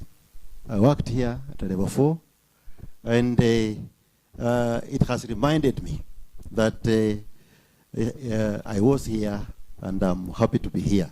So lastly, we are saying that nurses, in as much as they are putting in all their efforts with the shortages we have, the environment they work in has a lot of inadequacies. Number one, we do not have adequate drugs to give to our patients. Number two, in terms of nanopharmaceuticals, gloves and others are inadequate. Number three, equipment. Mheshimiwa Governor, if you think about the three, I am very sure that nurses in this country will be happy and will remember you for this. I wish to say thank you for listening to me, and may God bless Kitui County. Thank you so much. Tumuongezee makofi Mr. Michael Nyongesa. Thank you very much. And from the presidents, we hear from the last president, Mr. Colin Sajwang, National Nurses of Kenya. Tumkaribisha na makofi tafadhali. Jamani, urefu wake haufai hayo makofi. Ongeza kidogo, nguvu kidogo. Welcome, sir. Thank you, sir. His Excellency the Governor of Kitui County, the Deputy Governor, Minister of Health, Kitui County, other ministers present, chief officers present, members of County Assembly present, the Director of Nursing Services, Afya House, Registrar, and CEO NCK, Kenan, officials, and my fellow presidents, colleagues present here. Good afternoon. Thank you. I want to start by saying that when I was coming here last week in preparation for this, I had an opportunity to mingle around and walk around, and the tone that was there then and what we were told is that the governor of Kitui County is a good man. We were told that the governor is an honest man. We were told that the governor will keep his word. So we didn't have any reason to doubt the community. So we approached the governor with an open mind, and the governor had so many functions today, but he accepted to grace our occasion. So that's a good man. The governor has been good to Kitui nurses. And when you are good to nurses, God rewards you. And God rewarded His Excellency the Governor with another term as governor for Kitui. Governor, I'm saying this because nurses have come across the whole country to come and be in Kitui. God knew why they had to come to Kitui. There are so many counties that should have had this event. But they chose Kitui County because they wanted to meet you, because they wanted to hear from you, because they wanted to send you. So the nurses of Kenya are here. Nurses mko? Nurses mko? Si mnataka kutuma governor?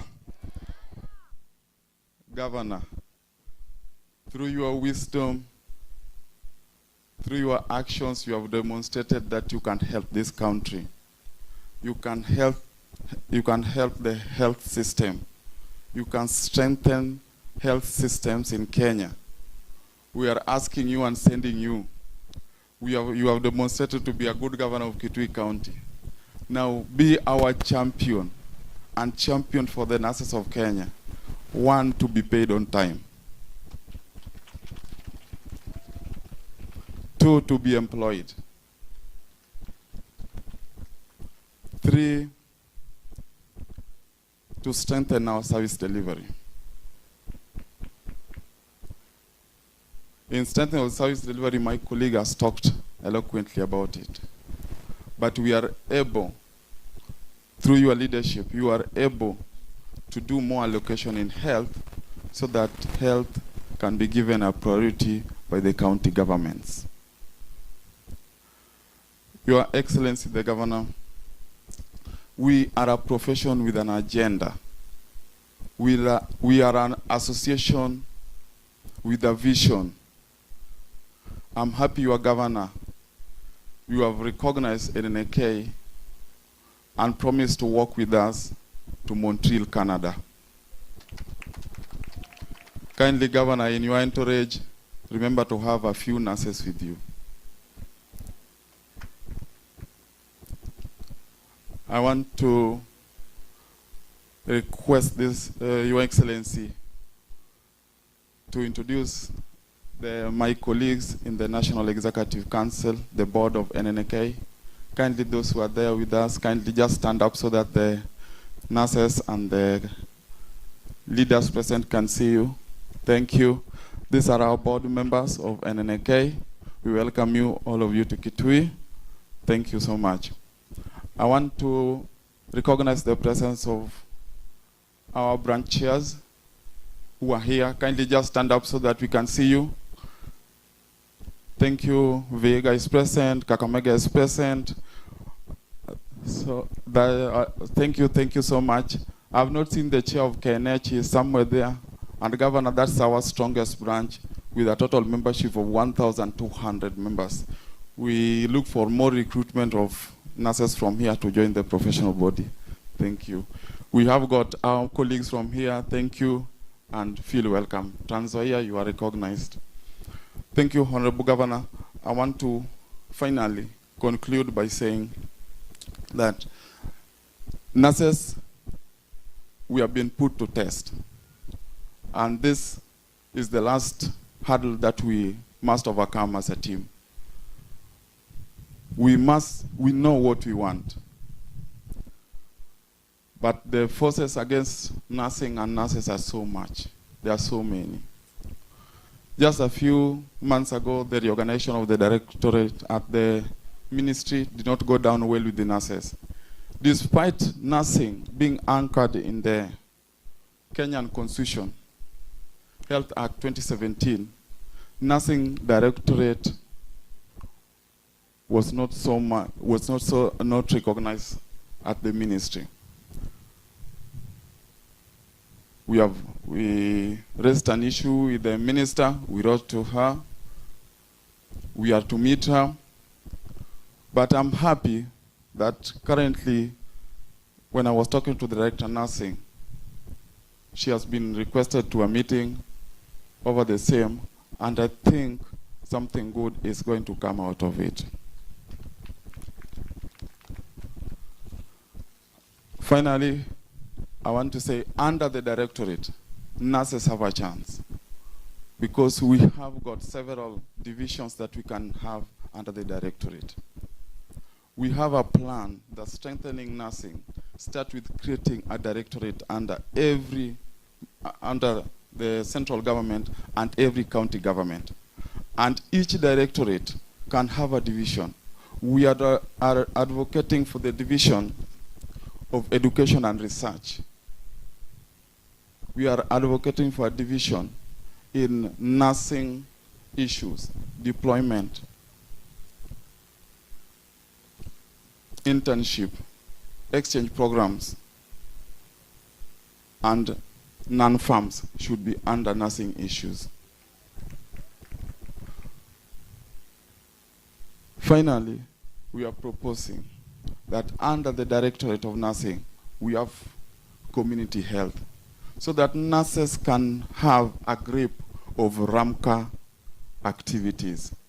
How is it that nurses, we provide 80% of health services in all our facilities?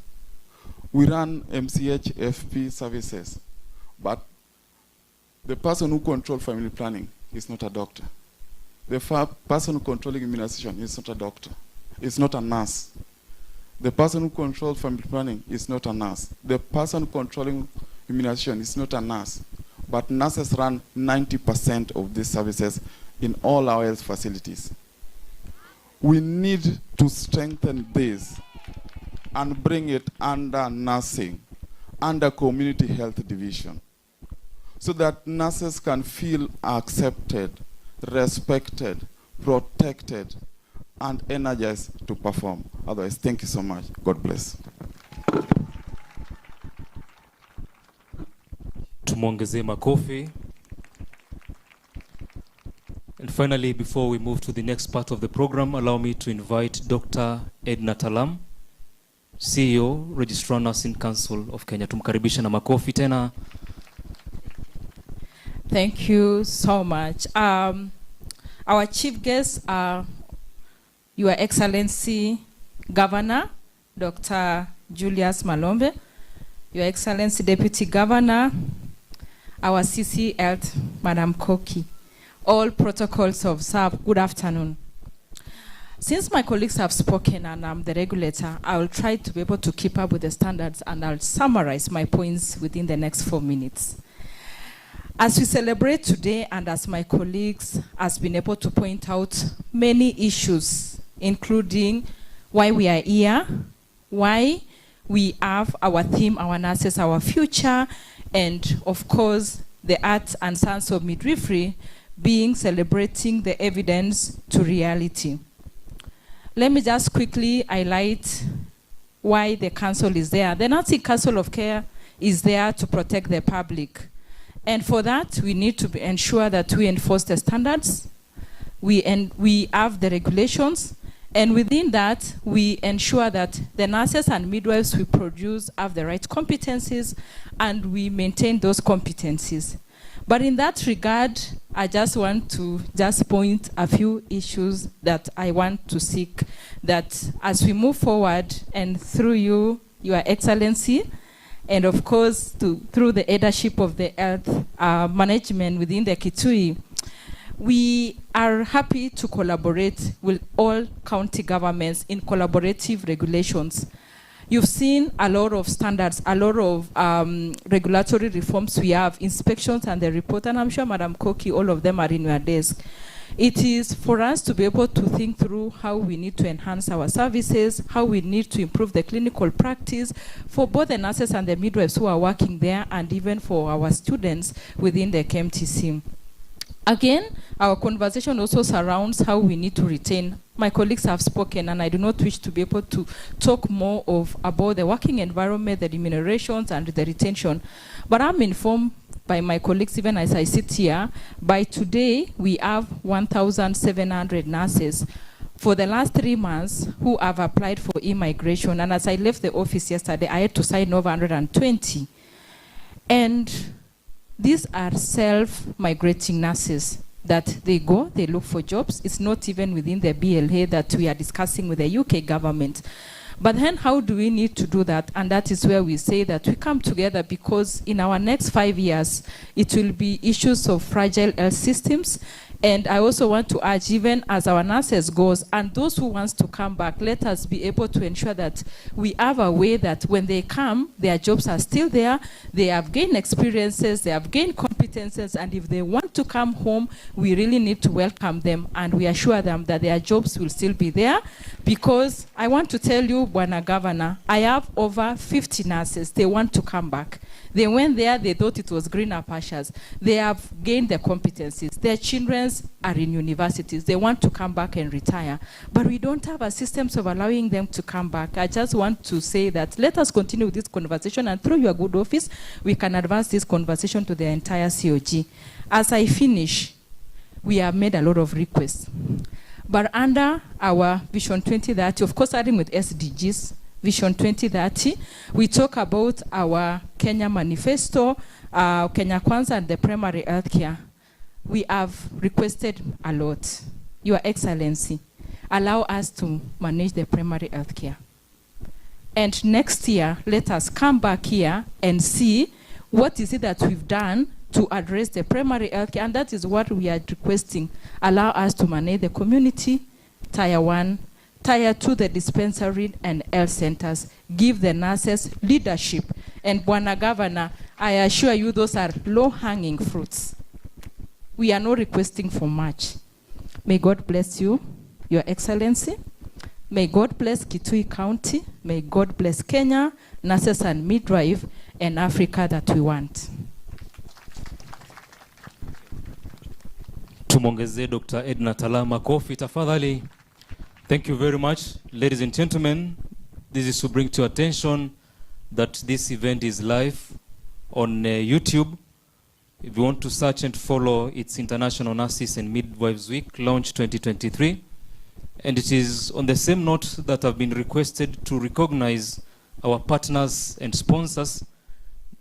And the list includes the Aga Khan University, Kenya Medical Training College, Nursing Council of Kenya, the Government of Kenya, Clinton Health Access Initiative, Kenya National Union of Nurses, United Nations Population Fund, PATH, a catalyst for global health, Johnson & Johnson. We also have LifeNet International, Madison Insurance, and the county government of Kitui. Tupigie sponsors wetu na partners makofi. Asante. At this juncture, allow me to invite County Minister, County Government of Kitui, Madam Ruth Koki, to take us to the next part of the program. Tumkaribishe na makofi tafadhali. Hiyo makofi si ya waziri. Ngwane mwesilile makofi tena. Asante. Thank you. Your Excellency the Governor, Kitui County, Dr. Julius Malombe, EGH. Your Excellency the Deputy Governor, Augustine Kanani, the County Assembly Chair for Health and Sanitation Committee, Honorable Bernard Munyasia, MCS present, the Chief Officers present, Director, Nursing Services, State Minister of Health, Dr. Judith Awinja, the nursing leadership, nurses and the midwives. Good afternoon. Good afternoon again. Hi nurses. Mpo. Are you happy? We are also happy. Your Excellency, allow me to introduce my colleagues. First, I'll start with the directors and advisors. Please, you can wave at our governor. Thank you.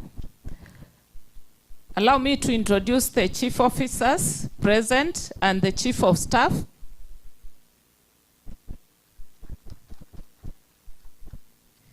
Thank you, Your Excellency. I would now, with your permission, sir, invite the Chair for Health from the County Assembly, Honorable Bernard Munyasia.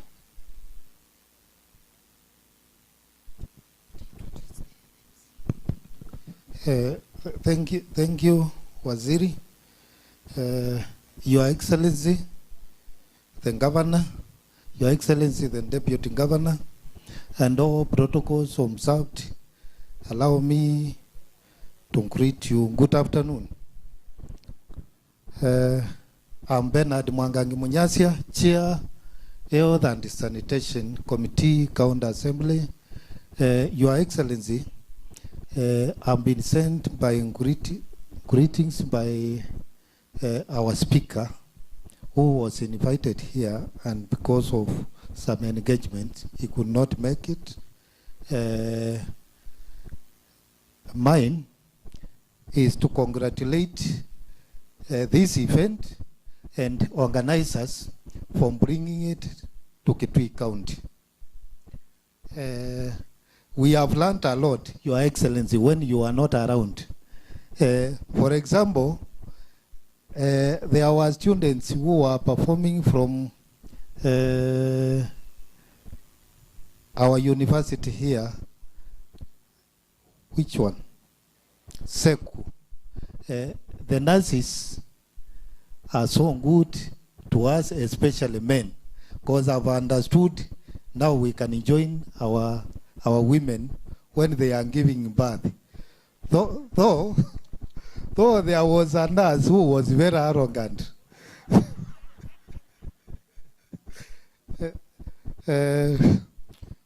I would not wish to meet such a nurse, but the others were so cooperative.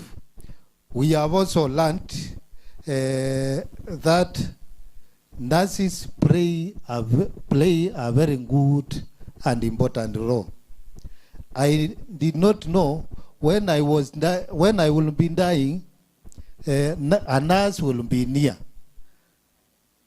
I also did not know when I was born, a nurse was around, but I've learned that one today.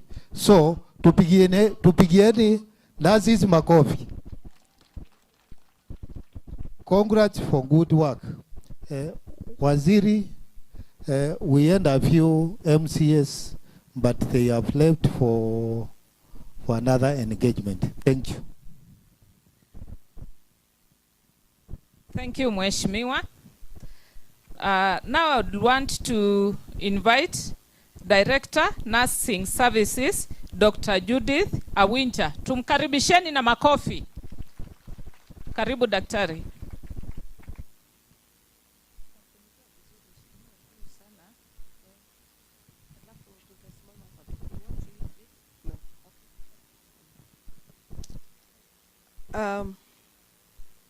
Our chief guest in absentia, although he's around, he's just coming.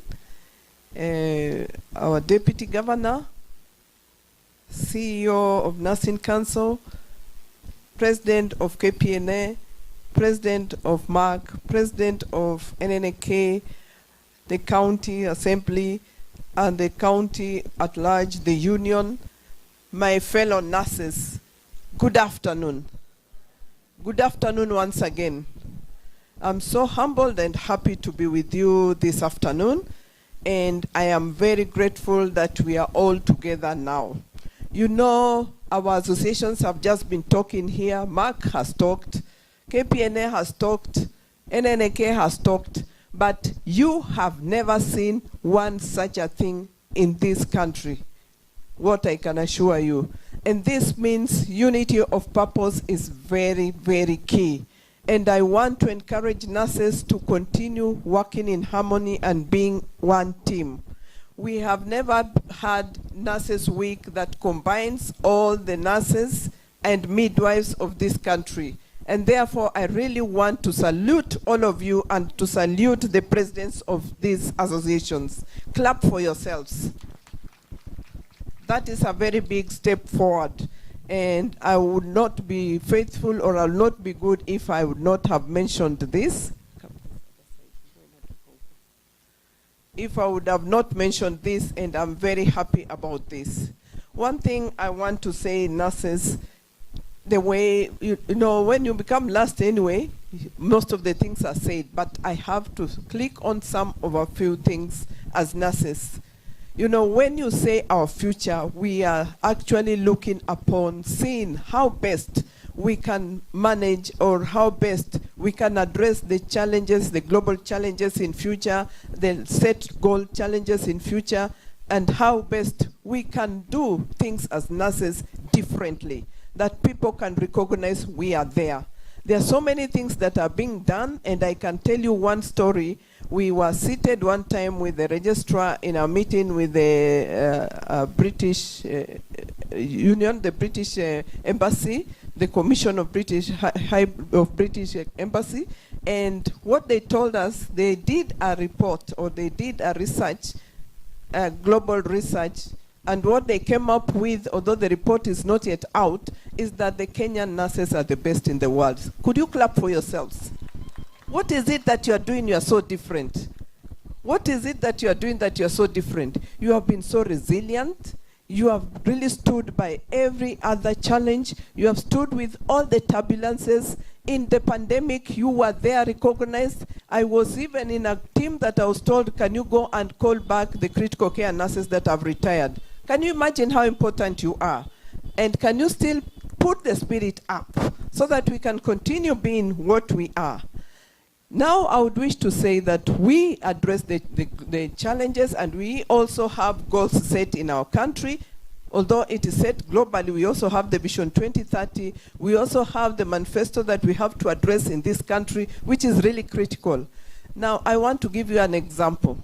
If you remember on Citizen, you saw Nurse Nelly Kemboi from Kajiado. This nurse was the pharmacist. This nurse was the consultant. This nurse was the community health care. This nurse was the midwife. This nurse was the nurse. And this nurse was the subordinate. But everything was done. Can you imagine? Clap for yourselves, nurses. This is now the primary health care we are talking. There's nobody who can address better primary health care than a nurse. You see, if you want to understand what is in the community and what happens between the community and their health, talk to a nurse. I know we have the community health workers down, but that nurse understands more, and it was demonstrated clearly nationwide through Nelly Kemboi. Congratulations, Nelly Kemboi, wherever you are, and thank you for good work to show the country. And Nelly is just one. We have very many. This is the bottom-up economical transformational agenda that is being talked. I just wanted to elaborate how a nurse fits in the primary health care. And she's the core of anything that can happen successfully. So if we invest in this nurse, it will be very, very important as a country. And I want to ask nurses and midwives, please tighten your belts and stand firm. You will be seen. Once the globe has understood you are the best, even the country is going to know you. and you're going to be noticed very soon. I can assure you that. Another thing I would wish to thank the nurses or to bring to this celebration of nurses is that the public wants to take audit of what you do, and that is the essence of the Nurses Week. What do you do as nurses? You have launched the Nurses Week today, and in climax, you're gonna say, we did ABCD. Where is this public that can say, yes, nurses do something for us? We want to see some activities in climax to show that the community has been auditing us from the time we started the launch to the end to understand what happens, and they can talk positively what happens. You know, when you go to the remotest part of the country, you'll not get any other cadre. You'll only get a nurse and the community health workers. Other people, it's so difficult to get them because no one wants to work in the remote areas. I visited another country 3 weeks ago, that was India, and we went to the dispensary, and we got an MO, a medical officer in the dispensary, of which I've not seen in this country. I don't know whether it has started happening. I've not seen. It's not easy because people don't want to be in the remote, they want to be in urban. So it is critical that nurses are recognized, because you will not get a facility without a nurse, but you can get a facility without any other cadre. So who takes care of these nurses, of these patients, is a nurse. So I want to encourage you that we continue and continuing up and up. I would wish to inform you at this juncture that all of you, again, you know, we did our policy, the very first one, nursing and midwifery policy in the country, that will direct us and show us the way on how we are supposed to do things and how we do things differently. This is a great mileage to show that we are able to make decisions on the table. That policy brings out how nurses can able to make decisions wherever they are. And so they should be on that table. And we accept on all that matters of making decisions and also guide others too. And I would also want to say that we are in the process of winding up to develop the scheme of service for nurses. I knew you wanted to hear something of that kind. The scheme of service is just on the track. There's a small hitch which was there with the HR, but now it has been solved, and we're gonna finish, and you will see your scheme of service which addresses both career pathways, administratively and clinically, so that everybody goes up and we move up together, also addressing the higher national diploma and addressing the masters and PhD that we have been told here. So everything is addressed. When you see, you'll all just be smiling. So we are working so hard to make sure everything that is done, as I also do supervisions with the chief nurses in the counties. Bona Governor, thank you so much for giving it out for the chief nurses, because I usually have viewers also. When I call upon them, they come, and we talk matters nursing, and we do the best that we can as nurses. So I thank you so much for giving us your people, and I want to promise you nurses that we're gonna do even much, much better. I want to thank you so much, and I want to ask you to work even harder. Let us unite even more, as I said in the beginning. Let us unite even more. Let us stand as one, and we talk one voice. And that is the only way we shall make the wheels rolling. Because every time I go to Waziri's office, she'll ask me, how many associations do you have? How many people do you have that have different groups? But I tell them we have one, and we shall invite you to do the climax, and you see how we are united. Yes, we have many associations, but we are one nurse and midwife. So thank you so much for listening to me, and God bless Kenya, God bless nurses of Kenya, God bless you all. Thank you. Thank you, Dr. Judith. Your Excellency, I want to thank you for finding time to grace this occasion. I want also to thank you for supporting nurses, especially in Kitui. It has been talked about timely payment of salaries and protecting nurses from harassment so that they can have peace of mind as they serve Kitui people.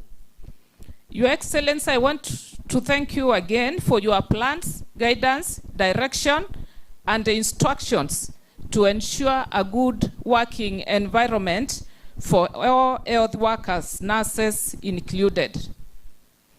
Your Excellency, allow me to thank the nurses. First, I want to thank all the nurses and the midwives for choosing Kitui for this launch. Secondly, I want to thank you for commitment and the devotion in serving our people nationally. Your Excellency, these nurses you see here and others who are on duty work in the most interior parts of this country. For example, if I give an example with the Kitui, if you go to Malalani dispensary in Endau Malalani ward, you'll find a nurse providing services. If you go to Mukuanima in Earth ward, you'll find a nurse. If you go to Kaningo in Isekuru ward, you'll find a nurse. And outside the county, if you go to Kakalai in Ikibish sub-county of Turukana County, you'll find a nurse. And therefore, we want to appreciate and celebrate all the nurses for the commitment they have in serving our people. Finally, Your Excellency, I want to request our nurses to continue giving services to our people with the commitment and the devotion they have been having in serving humanity. I want to finish and agree with the words of Florence Nightingale, the mother of modern nursing. And this is what she said, I quote, "Mankind must make heaven before we can go to heaven." And therefore, I request our nurses, in delivering your services, let us make a heaven for our patients and the clients even before we go to heaven. Let us continue serving our people diligently as we practice the art of nursing. We celebrate you, all nurses in Kenya. Thank you. Allow me, Your Excellency, now to invite the Deputy Governor, who will give his remarks and in turn invite you. Thank you.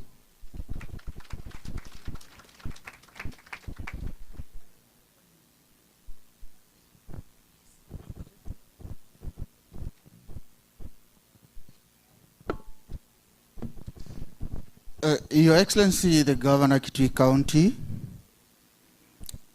the Chair of the Health and Sanitation Committee, Honorable Bernard Silla, the MCS President, the CCMs, the CEOs present, Dr. Judith Awija, the Director of Nursing Services, and Dr. Edna Talam, the CEO of Nursing Council, all protocols observed. Mine is to say Karibuni Kitui, to celebrate with us, and I'm meant to understand that this function or these all celebrations will take 2 weeks. You're combining together with the final culmination on the 12th, when the founder of the mountain nursing was born on the 12th of May, Florence Nightingale, the one we usually refer to as the lady with the lamp, from the services she was doing at that time. My task is very simple: to welcome the governor here, to address the gathering. But before I welcome him, I would like to share 1 or 2 things with you. I come from a family where 2 of my siblings, one is a nurse, the other one is a pharmacist. And the kind of stories which they tell me, I've come to learn that nurses, or rather nursing is a calling. If it is not a calling, the kind of things you people do, no ordinary person can do them. You are devoted and you are obedient towards service to humanity. A nurse is somebody who will mind about the patient first before they think of their own. They will not think about what is going to happen to them, but will think about what the patient is going through. And a nurse is the only support system we have. In medicine, you'll treat the person with the medicine, you'll do the procedures you'll do, but the nurse is the one who will take care of that patient towards the final healing. So a nurse is somebody who is supposed to be taken care of. And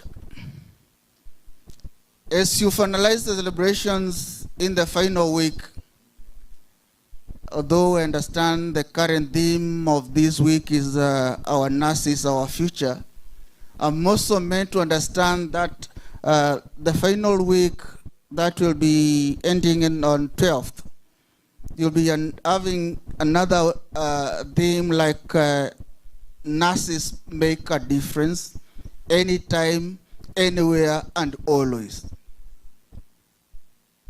So, ladies and gentlemen, nursing or nurses are people we are supposed to be holding them dearly because of the services they are giving us.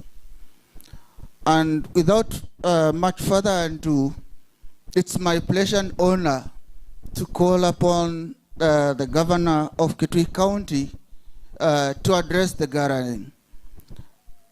I am not supposed to talk a lot. Naweza pakuwa nyungu, ibaki kila kitu na gavana wetu anja ongea. Karibu bwana gavana.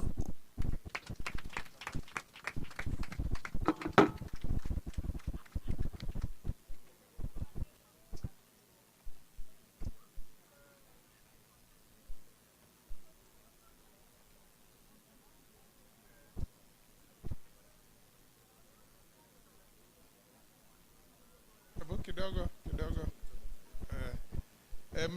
Wale ambao mnasimama mnaweza keti chini tafadhali. Na asanteni.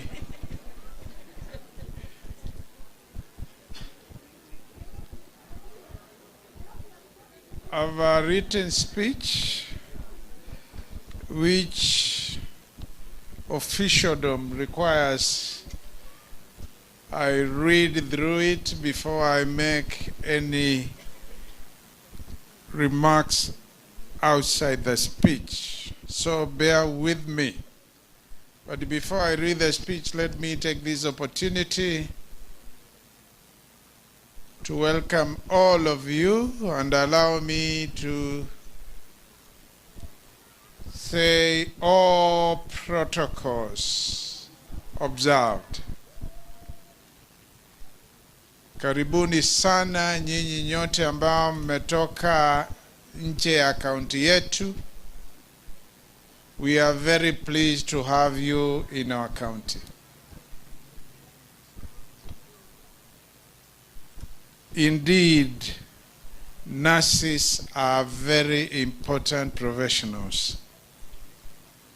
Indeed, nursing is a very pivotal profession in healthcare delivery. And I'll say a little bit later, but for the time being, allow me to read the speech as it's written. Nursing is an art, and it is to be made an art.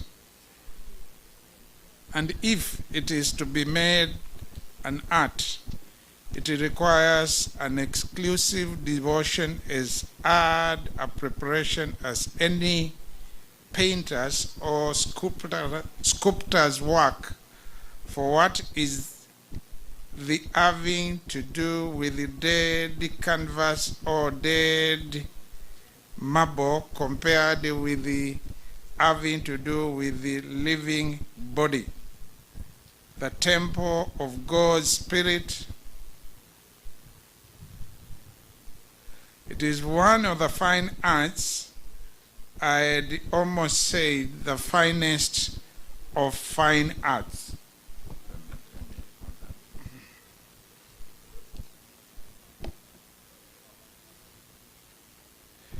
That is a quotation from Florence Nightingale, who is considered as one of the foremost nurses who has ever served in the world. The International Nurses and Midwives Week is celebrated around the world in the month of May. It is commemorated in honor of the mother of modern nursing, Florence Nightingale. The International Nurses and Midwives Week is celebrated globally to honor nurses and midwives for their contributions and the sacrifices they make towards a healthy population.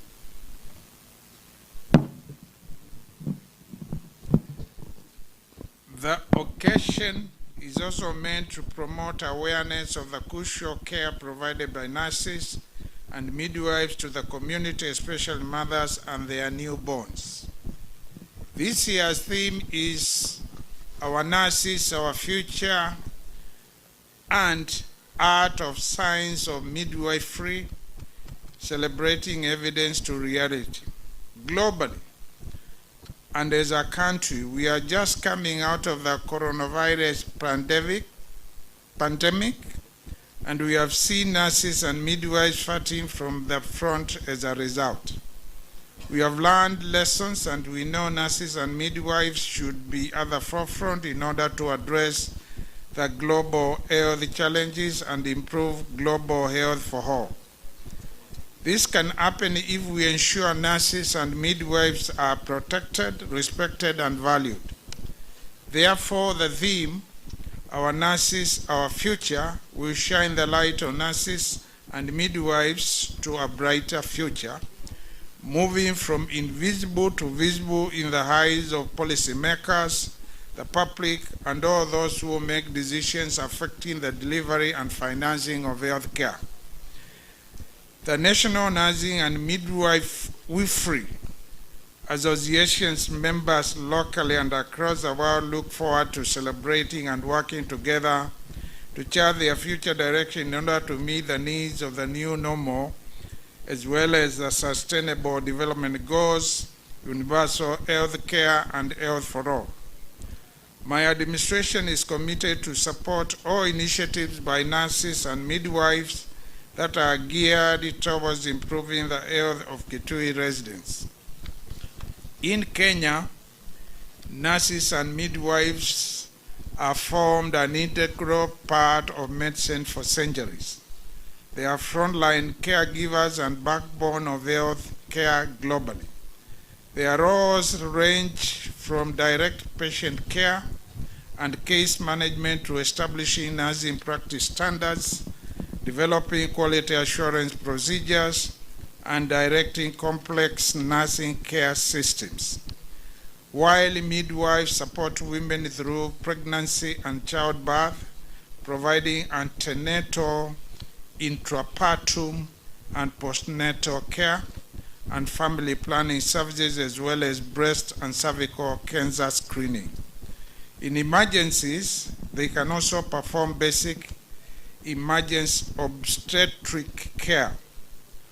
Nurses and midwives are central to the success of universal health care.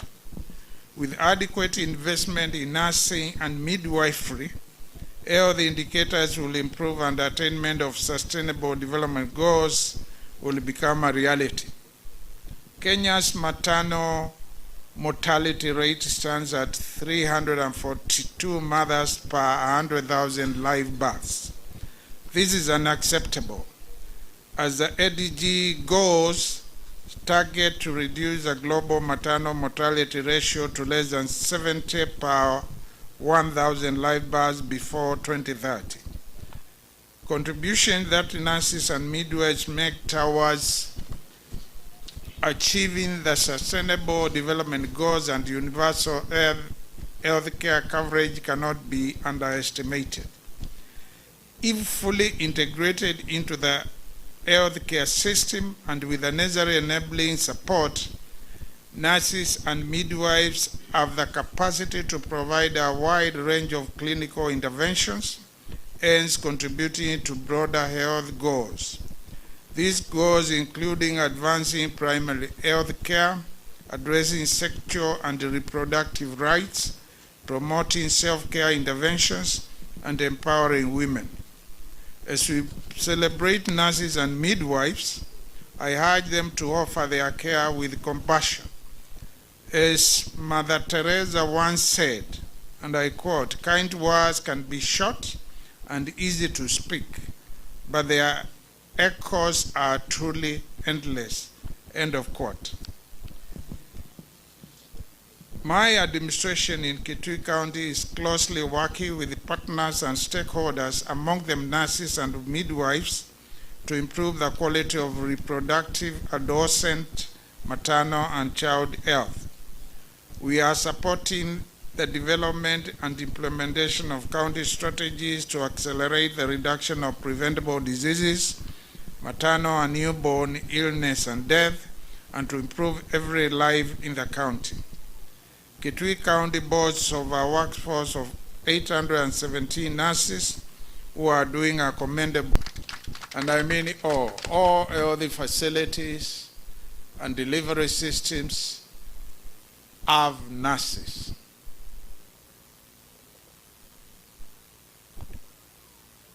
And I wish to agree with some of the suggestions which have been made here today,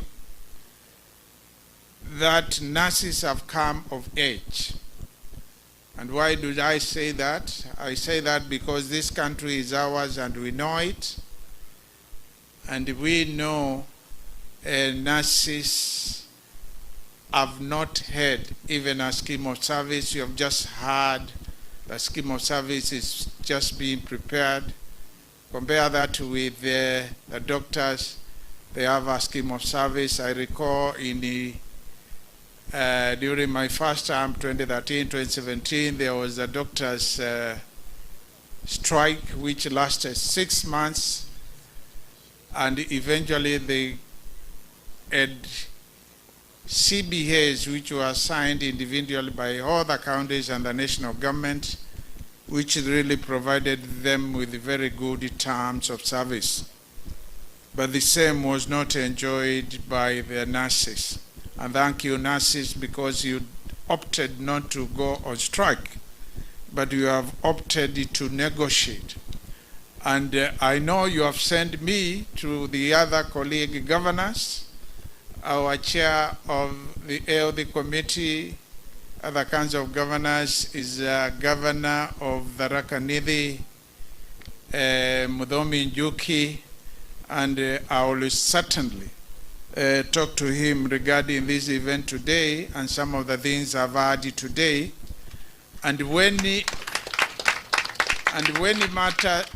matters pertaining to nurses are being discussed by the Council of Governors, you can expect me to be one of your supporters.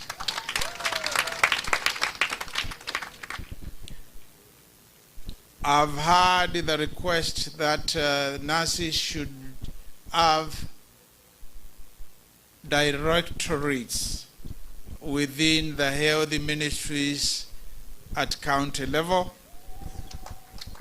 I think, and I stand to be corrected, at the national level we have a directorate because the director is here already. Although I heard when the reorganization of the Ministry of Health was effected the other day, I think a week or 2 weeks ago, probably the nurses were not accommodated as well as other professions. I think this is something which we will ask Mudhomi Njuki, who is a member of the Intergovernmental Relations team, which they co-chair with the Cabinet Secretary responsible for health, and him representing the governors. They co-chair with the Cabinet Secretary. This is something through him we can have the matter perhaps taken up, because whatever happens at the national level has implications on what happens at the county level as well. In respect to Kitui County, where, as you all know, under the Kenya Constitution 2010, county governments can reorganize their departments and their administrations in the manner they think will best help the delivery of services. And since I believe and truly believe nursing is a very important profession which needs to be promoted, we will have discussions with my ministry to ensure we have a directorate for nursing.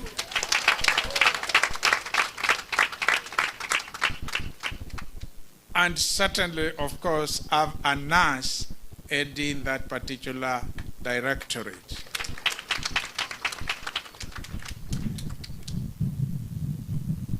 Nursing training has in the past been limited to Kenya medical training colleges.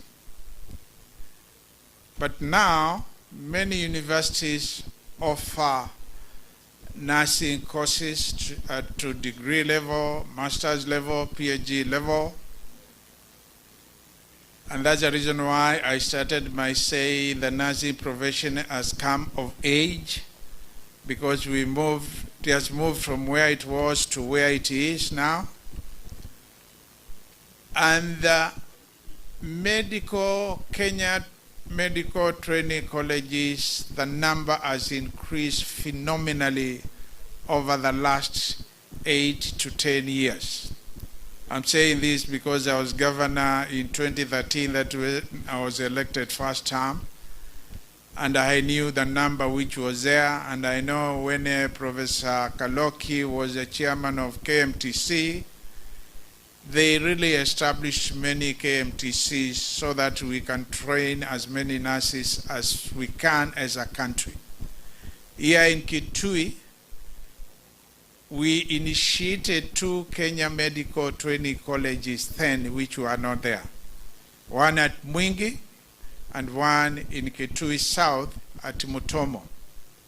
And I wish to state, like the one in Mwingi, the county government of Kitui and my leadership then, and the minister who is currently Minister for Health and Sanitation, Kitui County, was also minister then. And that's part of the reason why I decided to reappoint her, amongst many other reasons. We financed the construction of that KMTC almost 90%. Then KMTC chairman Professor Kaloki then, and the director then, now PS Health, my friend Mr. Toom, he was the CEO at KMTC. Some of you who have been in the ministry long know that. They indicated they did not have sufficient financial budgetary allocations, and they could only afford to pay for the principal. Yet to operationalize that particular KMTC, we needed 4 courses to be running, and a minimum of about 11 lecturers working there. So what we did, we decided as a government, Kitui government, to recruit 11 people who we seconded to be lecturers at KMTC Mwingi, and that is how KMTC Mwingi became operational around 2016, and His Excellency the President then, President Uhuru Kenyatta, and His Excellency the Deputy President then, President who is now our current President William Ruto, they came and we opened that particular KMTC. We have another KMTC at Kitui South. It's reached a point where it's almost operational, not fully operational, but almost fully operational. And it will also be able to train more nurses amongst other professionals within the health space. So matters training was talked about. And we encourage that to continue. More KMTCs, the ones which are there, to expand their facilities so that the intakes can be expanded as well. And the county governments can play a role by partnering with the KMTC and the national government. When I say KMTC, it's a Kenya Medical Training Colleges, because we have that entity which is a umbrella for all the, I think 64, or there could be 70 now, KMTCs around the country. So we needed to partner just like the way we partnered in Kitui then, to have more colleges in order to make sure we increase the number of nurses in our country. The universities also, we encourage them to do likewise. The demand for nurses worldwide is very high. The countries which have been mentioned here, US, UK, Australia, and even many countries in Western Europe, they require nurses in large numbers. And we can train people, and if they go there, let's not condemn them or think they are lost. What we need is to come up with the arrangements such that people can be given even leave of absence. So that if you go to UK, for example, for 5 years, and you are from Kitui County, we don't remove you from the payroll necessarily. And if you are permanent or pensionable, we can retain your pension, and when you finish your tour of duty overseas, we can absorb you. And don't say that is impossible. There is nothing impossible. All things are possible, because we normally say wherever there is a will, there is what? And it can be done. It's a matter of just doing it. Because, for example, take in the case of universities, people are given leaves of absence to go to other countries, to go and teach in South Africa, to go and teach in Botswana, go to the US, and after 3, 4, 5 years they come back and they resume their job. Even within the public service, somebody can move from, if a job is advertised in a county and somebody applies and they secure that particular job, they can be given leave of absence, or they can be seconded to that particular county, but they are still an employee of the national government, and vice versa.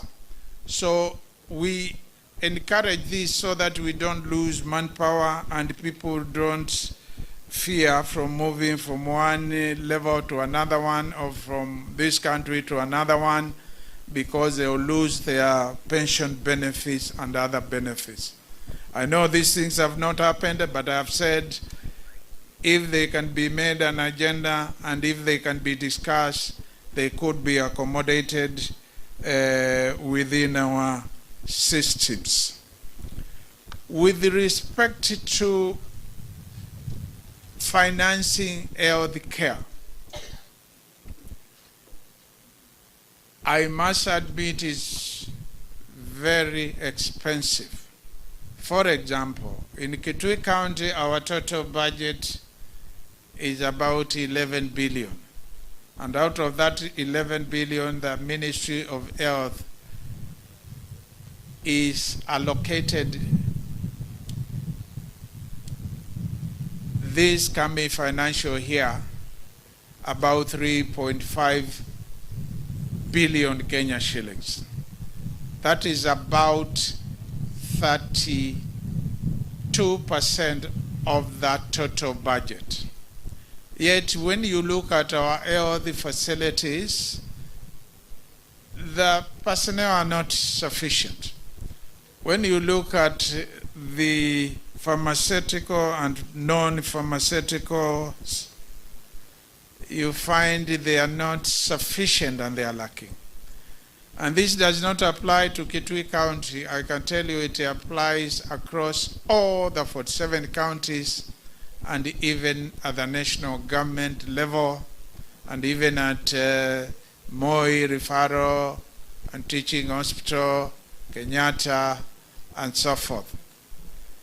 So this is an area where we need to be a bit innovative in terms of how to finance health. How to finance health is not easy. Sometimes people out there who are not involved in administration and management and leadership don't realize it is because of shortage of funds, certain things cannot be done. One of the things which could be done, because I don't believe in posing challenges but not providing or suggesting solutions.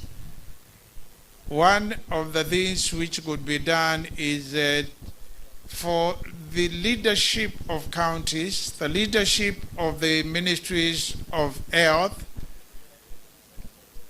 and the professionals within health to see how best to reorganize the resources they have more efficiently and more effectively, so that we don't have some facilities and some areas or some regions which are overserved when the others are underserved.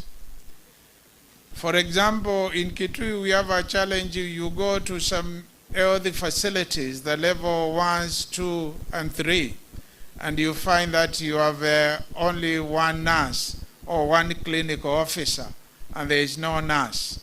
Yet when you come to the referral hospital and to the other level 4 in this county, we have about 14 level 4 hospitals. You find the number of staff there is such that you could reduce a little bit so that you don't have a nurse or a clinical officer without a nurse in the level 1 and level 2. So that is one area I'm proposing. The other one is revenue enhancement solutions.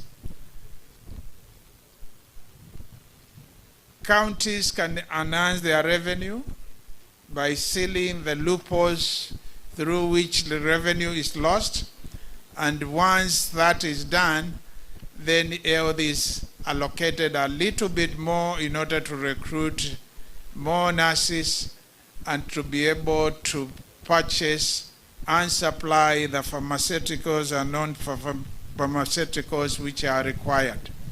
So those are some of the areas. I know they may not be music to many people's ears, but from where I stand as a governor, it's my responsibility, having noticed some of the challenges we face, to state what the case is openly and offer some of the suggestions which could be considered as we go forward. I don't want to take a lot of time. a lot of your time because you've been here for quite some time, and I know you want to go for lunch and you want to travel back before perhaps it starts raining a lot. I can see there's a lot of sign for rain. So, karibuni sana, and allow me now to go to my written speech and read the final sentence which I was supposed to conclude the speech with. And it reads as following. With the foregoing remarks, it is now my honor and privilege to declare the 2023 International Nurses and Midwives Week officially launched.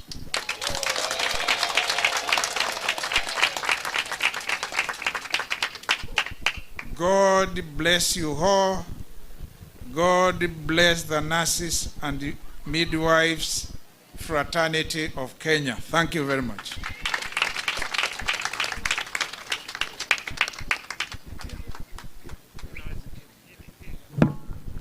Thank you very much. Tumwongezee Governor makofi. Let us give him a more round of applause. Thank you very much. Your Excellency, the next part of the program, which is the part that we are concluding as 4 elements.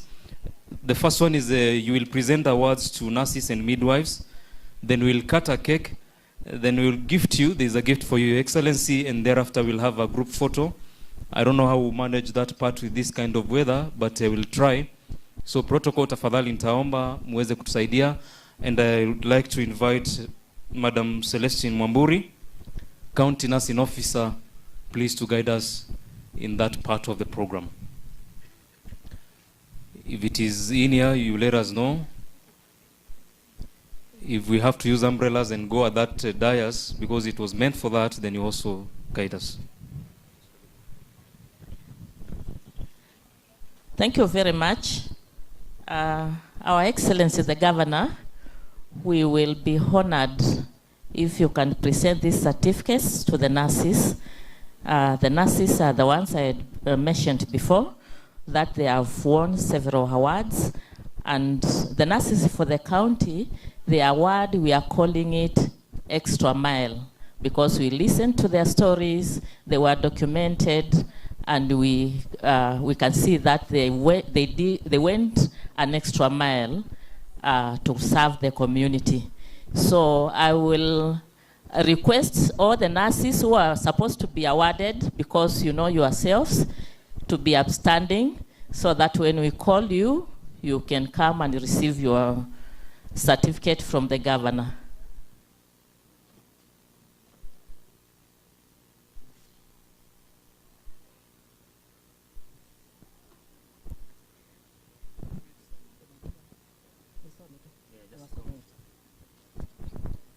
Okay, I'll read the names of the nurses so that you can come to this tent because of the rain.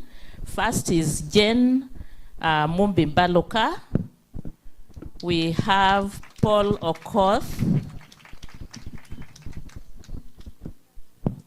We have Samuel John. We have Vivian Chepngeno. We have Noeline Kamene. Kindly just come forward so that when we start receiving your awards, it will be fast. Catherine Wangui Kitenge, Philip Zungu,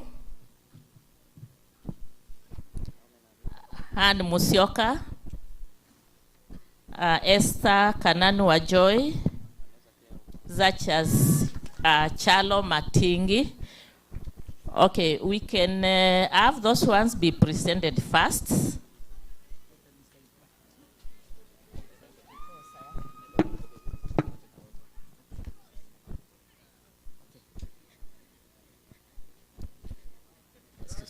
Yes, she's coming. Thank you very much. Thank you. We have the first one. The first one is Jane Mumbi Mbaloka. Makofi kwa Jane Mumbi. And probably after that you tell us why they are getting awards. So those are the Beyond Zero awards? Yes. The second one is Esther Kananu, Beyond Zero Award. Makofi kwake. We have Nduku, Beyond Zero Award. Beyond Zero, thank you very much. We have Philip Nzungu, Beyond Zero. Beyond Zero Award.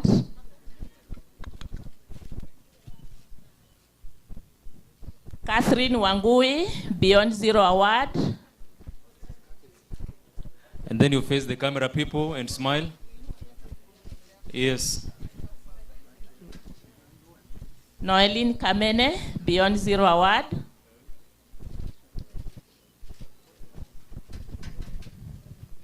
Vivian Chemgeno, Beyond Zero Award. Una smile ya mune, kama we smile mune. Yes. Samuel John, Beyond Zero. Paul Okoth, Beyond Zero.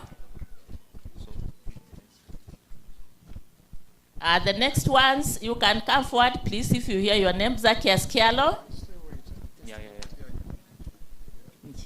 Zacchaeus Chalo. Jane Gala. Philip Nzungu, again, for the county award. Faith Nyambura, for the county award. Festus Odingo, for the county award. Faith Nyambura, for the county award. Vivian Chepngeno, again, for the county award. And Elijah Mande, for the county award. Please, if you've heard your name, come. County award. For the county award, the Extra Mile Award, Elijah Mande, come forward, please. Makofi kwa Elijah.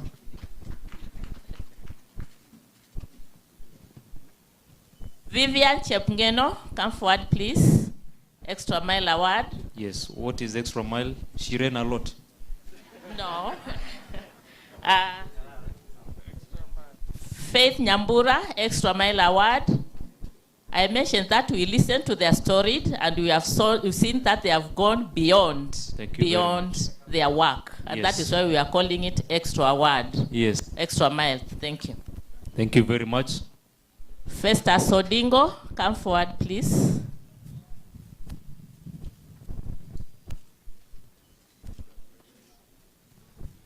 Philip Nzungu, that is the second award. Congratulations. Thank you, Philip. Extra Mile, you left your wife for 2 weeks.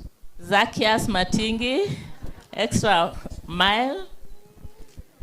And finally, Jane Gala,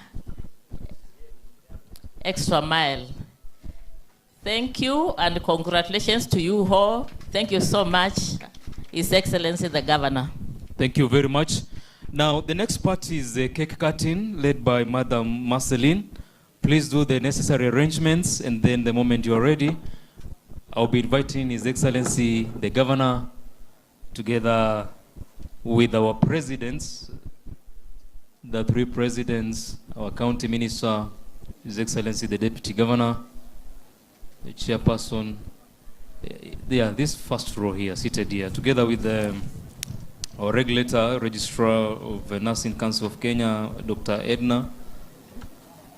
They will accompany His Excellency the Governor the moment they are ready, so that we cut that cake, and from there we will appreciate our chief guest with a gift, and finally a group photo as we close our today's event.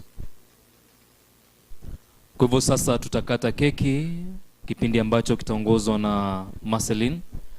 Akiwa tayari pamoja na Jane Baloka wataweza kukujia mgeni wetu mheshimiwa na watampeleka pale mbele wamwelekeze jinsi ile keki itakatwa, na niombe viongozi wa association yetu Mark NNK na KPNA wataandamana pale na mgeni wetu mheshimiwa akiwemo Daktari Edna, His Excellency the Deputy Governor, Vile vile director wetu Dr. Judith Awinja.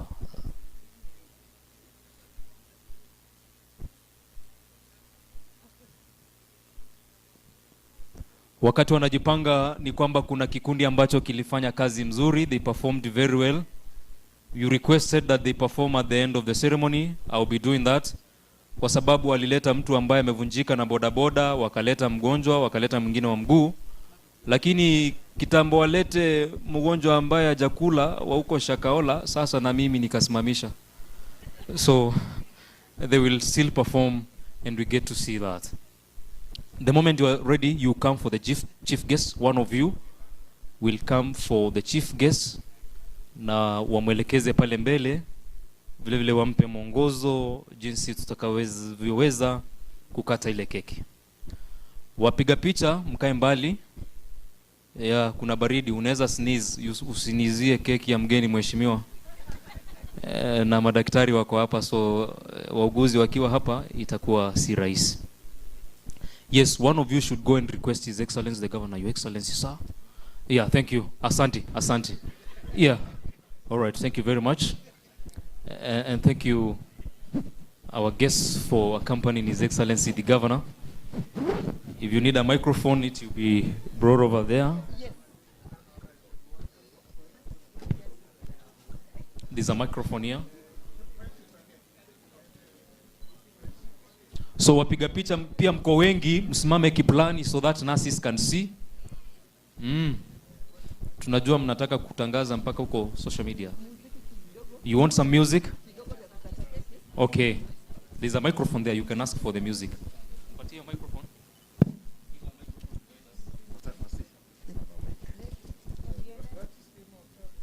DJ, uanze kutafuta wimbo na mapema.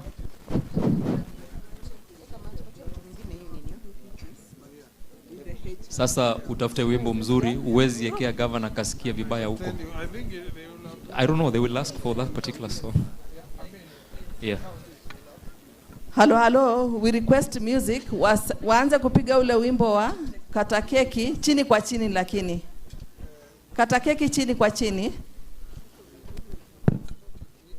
With us here is His Excellency, our Governor, and our DNS, our Registrar, the Deputy Governor, and the Presidents around. We request with all humility, thank you, our Governor, Deputy, Registrar, CEC, Kitui County. We start the song, music ule. Kata keki tukule sasa. Keki tukule sasa. Wata keki tukule sasa. Keki tukule sasa. Kata keki. Kata keki. Kata keki tukule sasa. Tunakupenda gavana wetu. Tunakupenda gavana wetu. Tunakupenda DNS tu. Kupenda. Kata keki. Kata keki. Kata keki ni. Thank you so much. Kidogo, stop it. Tunaomba our DNS aweze kumlisha gavana wetu keki. Tunashukuru sana. Thank you so much, our DNS. Hiyo picha ipigwe vizuri sana. We need calendar of events. This is a big day. Yes. This is a very, very big day. We are not taking it for the grant. Yes. This is the day. This is the day that the Lord has made. That the Lord has made. We will rejoice. We will rejoice. And be glad in it, and be glad in it. Oh, this is the day that the Lord has made. We will rejoice and be glad in it. This is the day. This is the day that the Lord. With all humility, Governor wetu amlishe our DNS. We request Governor amlishe DNS. picha tunaomba tu. Asante. She's the Yes, watu wa picha thank kidogo. you, thank you, thank you. These are the nurses. These are the nurses Asante. that the Lord take picture. The Wakimaliza Lord hao, has made. zawadi ya governor iletwe. Wanapomalizia, tuendelee na wimbo wanapomalizia. Thank you so much. Wale now wengine President watakula wataenda baadaye. kulisha our CECs, waende wawapatie, watashika na serviette. Tunashukuru sana. Thank you so much our governor. Thank you so much our leadership, nursing and midwifery. Asanteni sana. So presidents wabaki watasaidiwa, some ladies waende walisha. Thank you very much. Just one photo, Mr. Sir. Oh, tusimame pale. Asante DJ. No DJ. We don't need the music. We are done already. Thank you very much, Madam Marceline. Wanapopata keki wale wengine sasa tunaomba mgeni wetu mheshimiwa oradha wa guests wapewe zawadi tukiongozwa vile vile na Madam Marceline. Tunaomba wakati huu with all humility kumwita gavana wetu aje karibu apokee zawadi zetu na tupate picha moja nzuri sana. Governor, tunakupenda. Asante, you've made our day wonderful. These are the midwives. Yule ambaye atakapatia ni our registrar na DNS, tafadhali.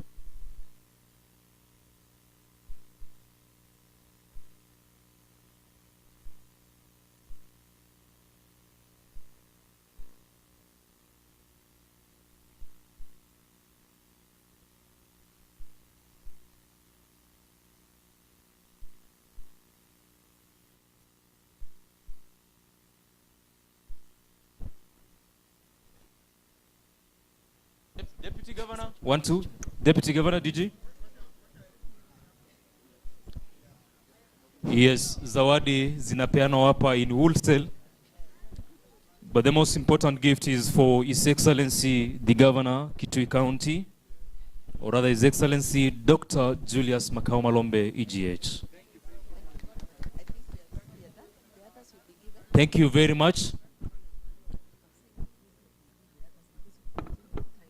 The rest will be given by the team. We have a team, Kitui team, which will present gifts to the others. Now, the final part of the program, it's drizzling, lakini sijui tutafanya aje. The camera people, you guide me. We need to have a photograph. If it is not possible, we can have it another time. The way they are. They stand up or they just sit. They say they are seated. You'll be able to see them. Eh? Protocol wakunje. Yeah, because it's raining. Yeah. Okay. So we will just adapt to our situation and have a group photo. Barak Moli, you guide. And the rest of your team.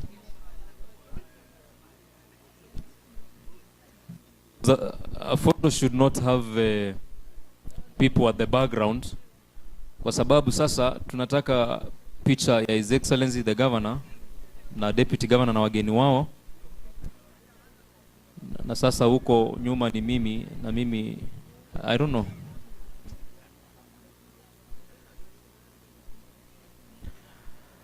Now, as the camera people get ready for us to stay in the mode of our program, we will have closing prayers, or rather prayer by Pastor Joseph Chalo. Ideally, we should... yes. Okay, we will clear the cake so that we call our guests there.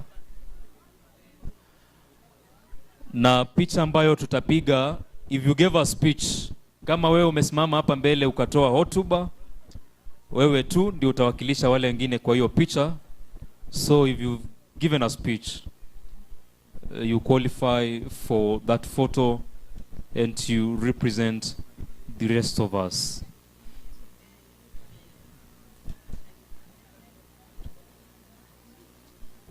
Thank you, KMTC and the cake persons for clearing the space for us. Wapiga picha, nyinyi sasa mtafute mwavuli because you can't stand there and take the photo from there. You look for an umbrella ndio muweze kusimama pale nje. We cannot apologize to have rains. This is blessings, especially in Kitui. Tunashukuru Mungu na tutajipanga namna hiyo.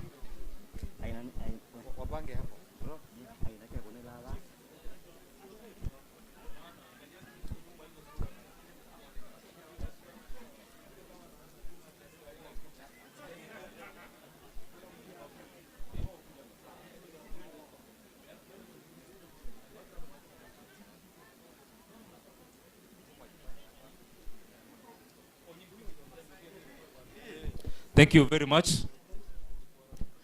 Now, I would request sasa nitaomba His Excellency atafutiwe mwavuli. Please, yes, thank you very much. Your Excellency and the Deputy Governor, we request you to come here. Sasa nyinyi mtapitana na wapiga picha watasimama upande huo wakue na nyinyi mkuje hapa as you face them. Please come, Dr. Winja, our regulator and our presidents. If you give a speech, please join His Excellency the Governor for one group photo. Yes, please come. Daktari, lecturer, please come.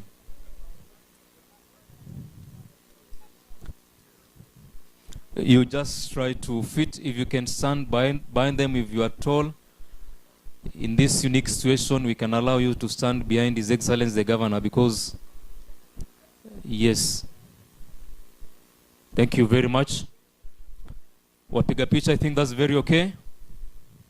Sawa sawa, you can either smile naturally or you say 66 and force a smile. 66. So 21, 2, 3, 60. Yes, thank you very much. Thank you very much. We can get seated. Na sasa niombe tuweze kusimama sote tupate baraka za mwisho.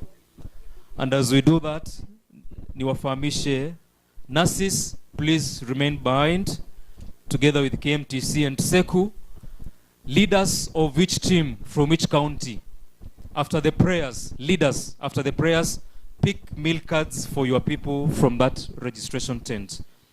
Kwa hivyo tusimame kwa pamoja ninapomkaribisha Pastor Chalo atufungie mkutano wetu kwa maombi.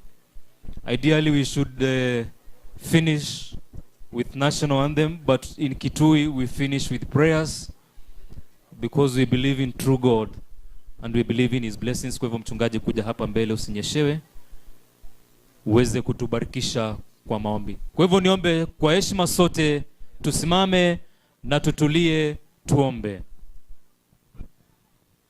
Nauliza kwa heshima zote tuweze kufanya maombi ya mwisho. Hebu na tuombe. Mungu mwenye nguvu zote na uweza, wewe ndiye baba yetu ambaye umetusaidia siku yote mzima tukishuhudia wingi wa baraka zako. Wema wako na fadhili zako zimeshuhudiwa siku ya leo katika mkutano huu ambao Bwana ulitupatia. Tulipoianza Bwana hafla hii, tulikuita na tukakuuliza ili uwe nasi na utusaidie hatua kwa hatua. Na kama vile ulivyo mwaminifu na Mungu uliye mkarimu, umeyatenda haya yote, kwa maana hatua kwa hatua tumeona uaminifu wako na mkono wako ukitubeba. Twasema ni asante, vile ya kwamba pia umeweka wiki hii iwe wiki ya sherehe, kukumbuka kipaji cha heshima ambacho umekipeana kwa jamii cha wauguzi na hata wale ambao wanashughulikia kucha kwa watoto katika ulimwengu huu. Tunakushukuru Baba kwa sababu vipaji hivi vyote ni vyako na vimenakiliwa katika neno lako. Tunazidi kuamini ya kwamba heshima zako zitazidi kushuhudiwa katika vipaji hizi, wakati ambapo watumishi wako wanawatumikia jamii zetu katika taifa letu la Kenya na mataifa yote. Tuwanyenyekea kwako ambaye una nguvu zote, ili utusaidie kama wauguzi, utusaidie kama wakunga, ili tuweze kuifanya kazi hii kwa neema na kwa nguvu na hekima inayotoka kwako.